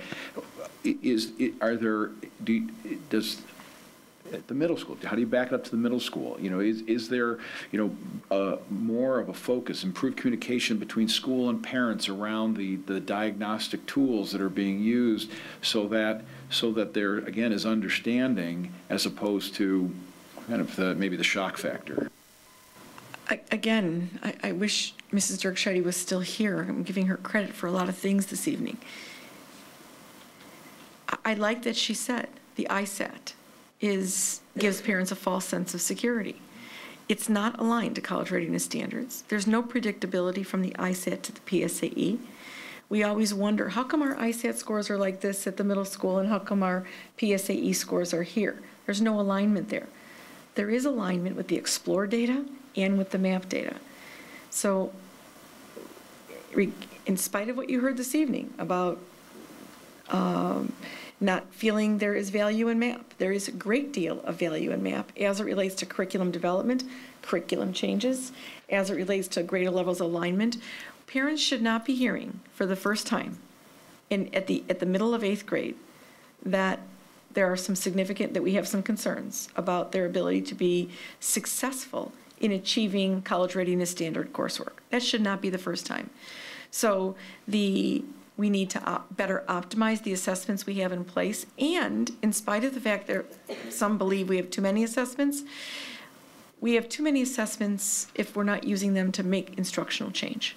And I believe that systemically we are putting it for the first time in a long time, we have multiple data points of which to evaluate the effectiveness of schools and to make changes curriculum-wise.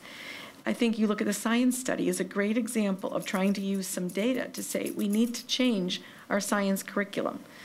The Explore data will drive us to think, what is it about that we're doing in those courses that needs to be changed? What is it about the Explore data that we need to change in courses? And then that drops down to 5th through 1st grade. What do we need to do differently there? We already administer the MAP in grades 2 through 5. I will say that the culture of the MAP data at the elementary schools is very different. Staff's anxious to get that because they want to see how much progress kids are making. And we're also evaluating, again, there, which assessments are not giving them the data that they can use to make instructional changes, and which would be better data to use, whether it means replacing reading benchmarks with the reading map data. Because as we talked about the race to the top, we're looking at longitudinal growth data for students and having a common tool to look at that.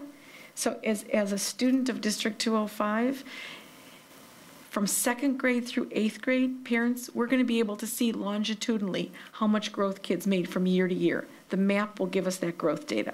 ISAT won't give us that growth data. So that's a pretty valuable piece. The state is looking at that.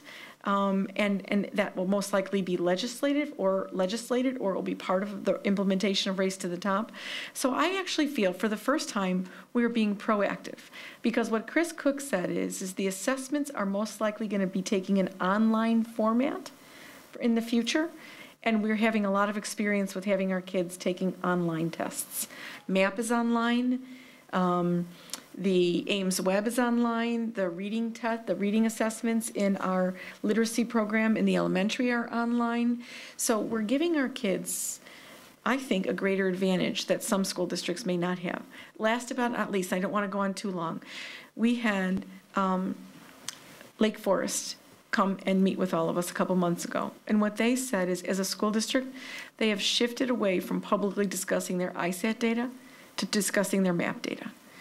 And while they recognize they know it's a value, and they know the AYP, they know that. But what their board said is we want to know how our kids are performing against national norms. We want to know how they're performing against college readiness standards. We're more interested in that data than how they are in meeting a set of Illinois standards that by everyone's admission are not the highest quality standards. So, we are in a midst of a culture shift. And as you hear tonight, this is not an easy shift to make. Ms. Hirsch. Dr. Krisick, I'd just like to summarize some of the feedback that I've received about the implementation of the cohort program. I do know something about the cohort program. I happen to have an 8th grader who's going through the process. I think there's 2 areas that we need to improve upon, and this is a general statement. One is the fleshing out and the definition of the program. I admire the program. I think the program is going to be a great asset to us in the long term, but I don't think that it was clearly documented or laid out for staff in the middle schools, for parents who have been involved in the process.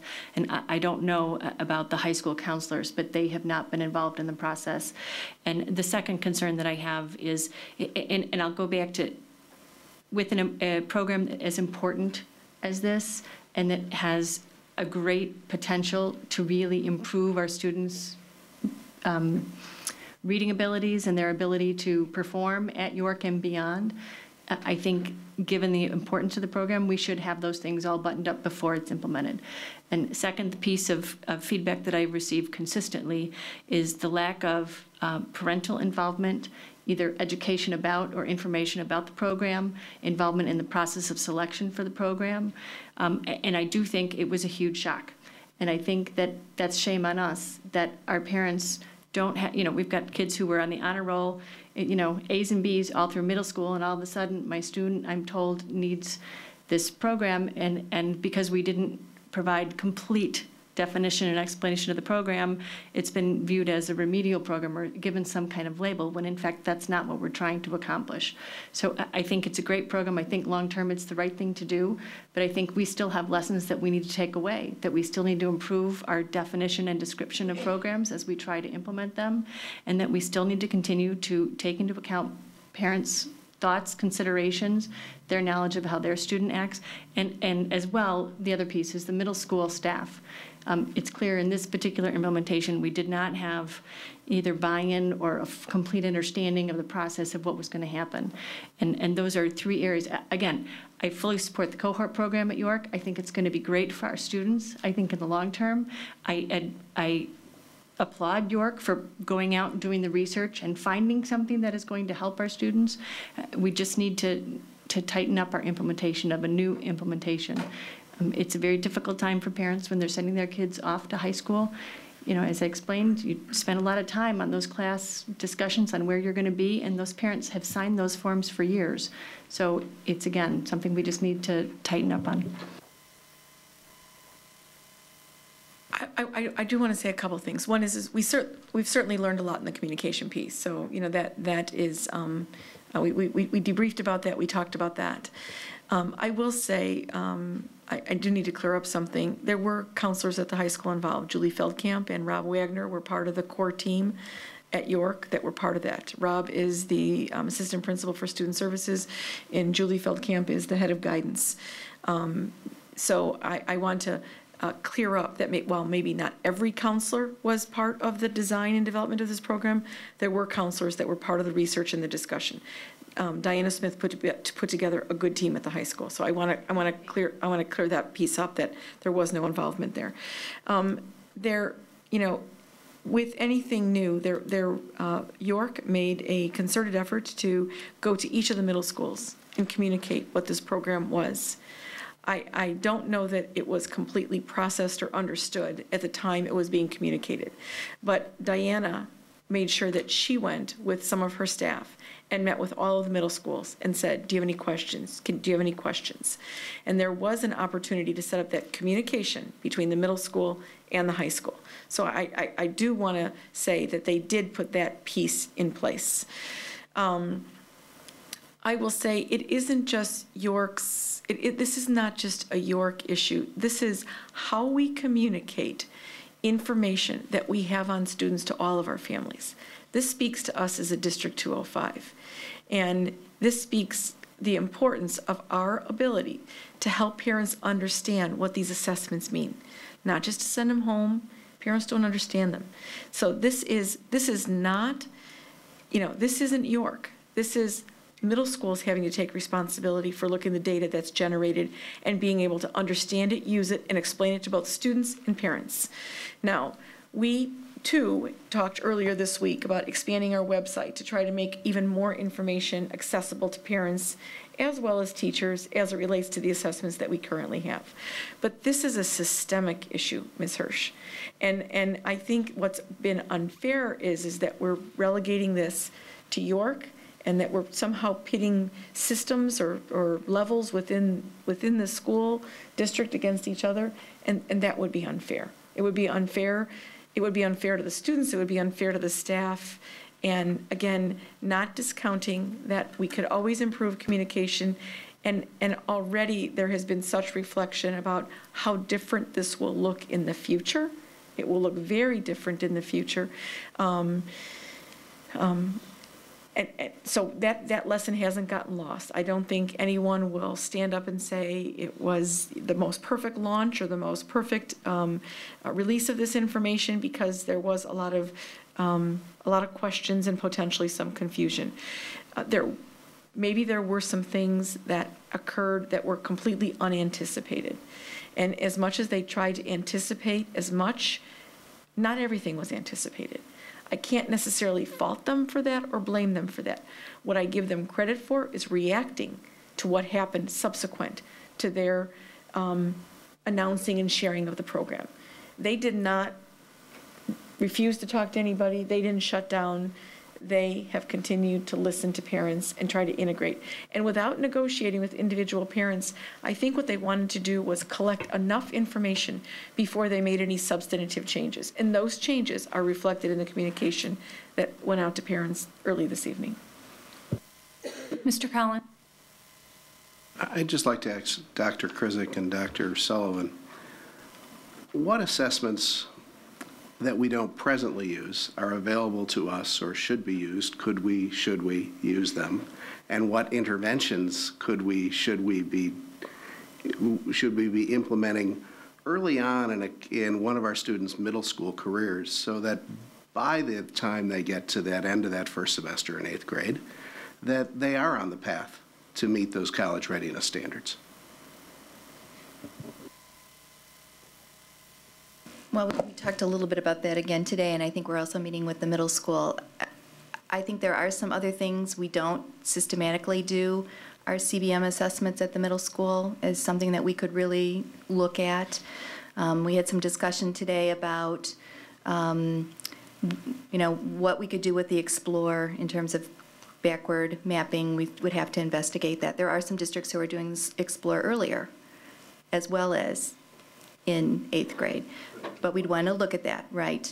We've also talked to the high school about maybe changing up, doing Explore, doing planned freshmen, looking at a practice ACT for sophomores, and then being able to look, having a year, each year looking at those bands. We know unfortunately that all the data out there about the predictability of the Explore to the ACT is pretty dead on.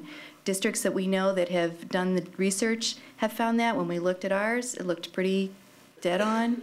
If you don't do anything to impact and do something to try to change that, it's very predictable. And that's the piece that we're really looking at and looking at how we can change that. We did that at the beginning of the year with our PLUS program.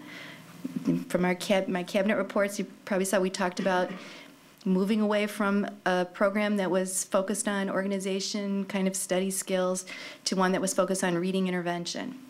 And that's what we've done in 6th grade. We're going to move it on into 7th grade, and we'd like to do it, move it all the way up. And I know our principals are looking at what they can do in terms of math as well. So we're trying to be creative within the structures that we currently have, and also in our current budget climate about what we can afford to do and what we can afford to buy in terms of interventions.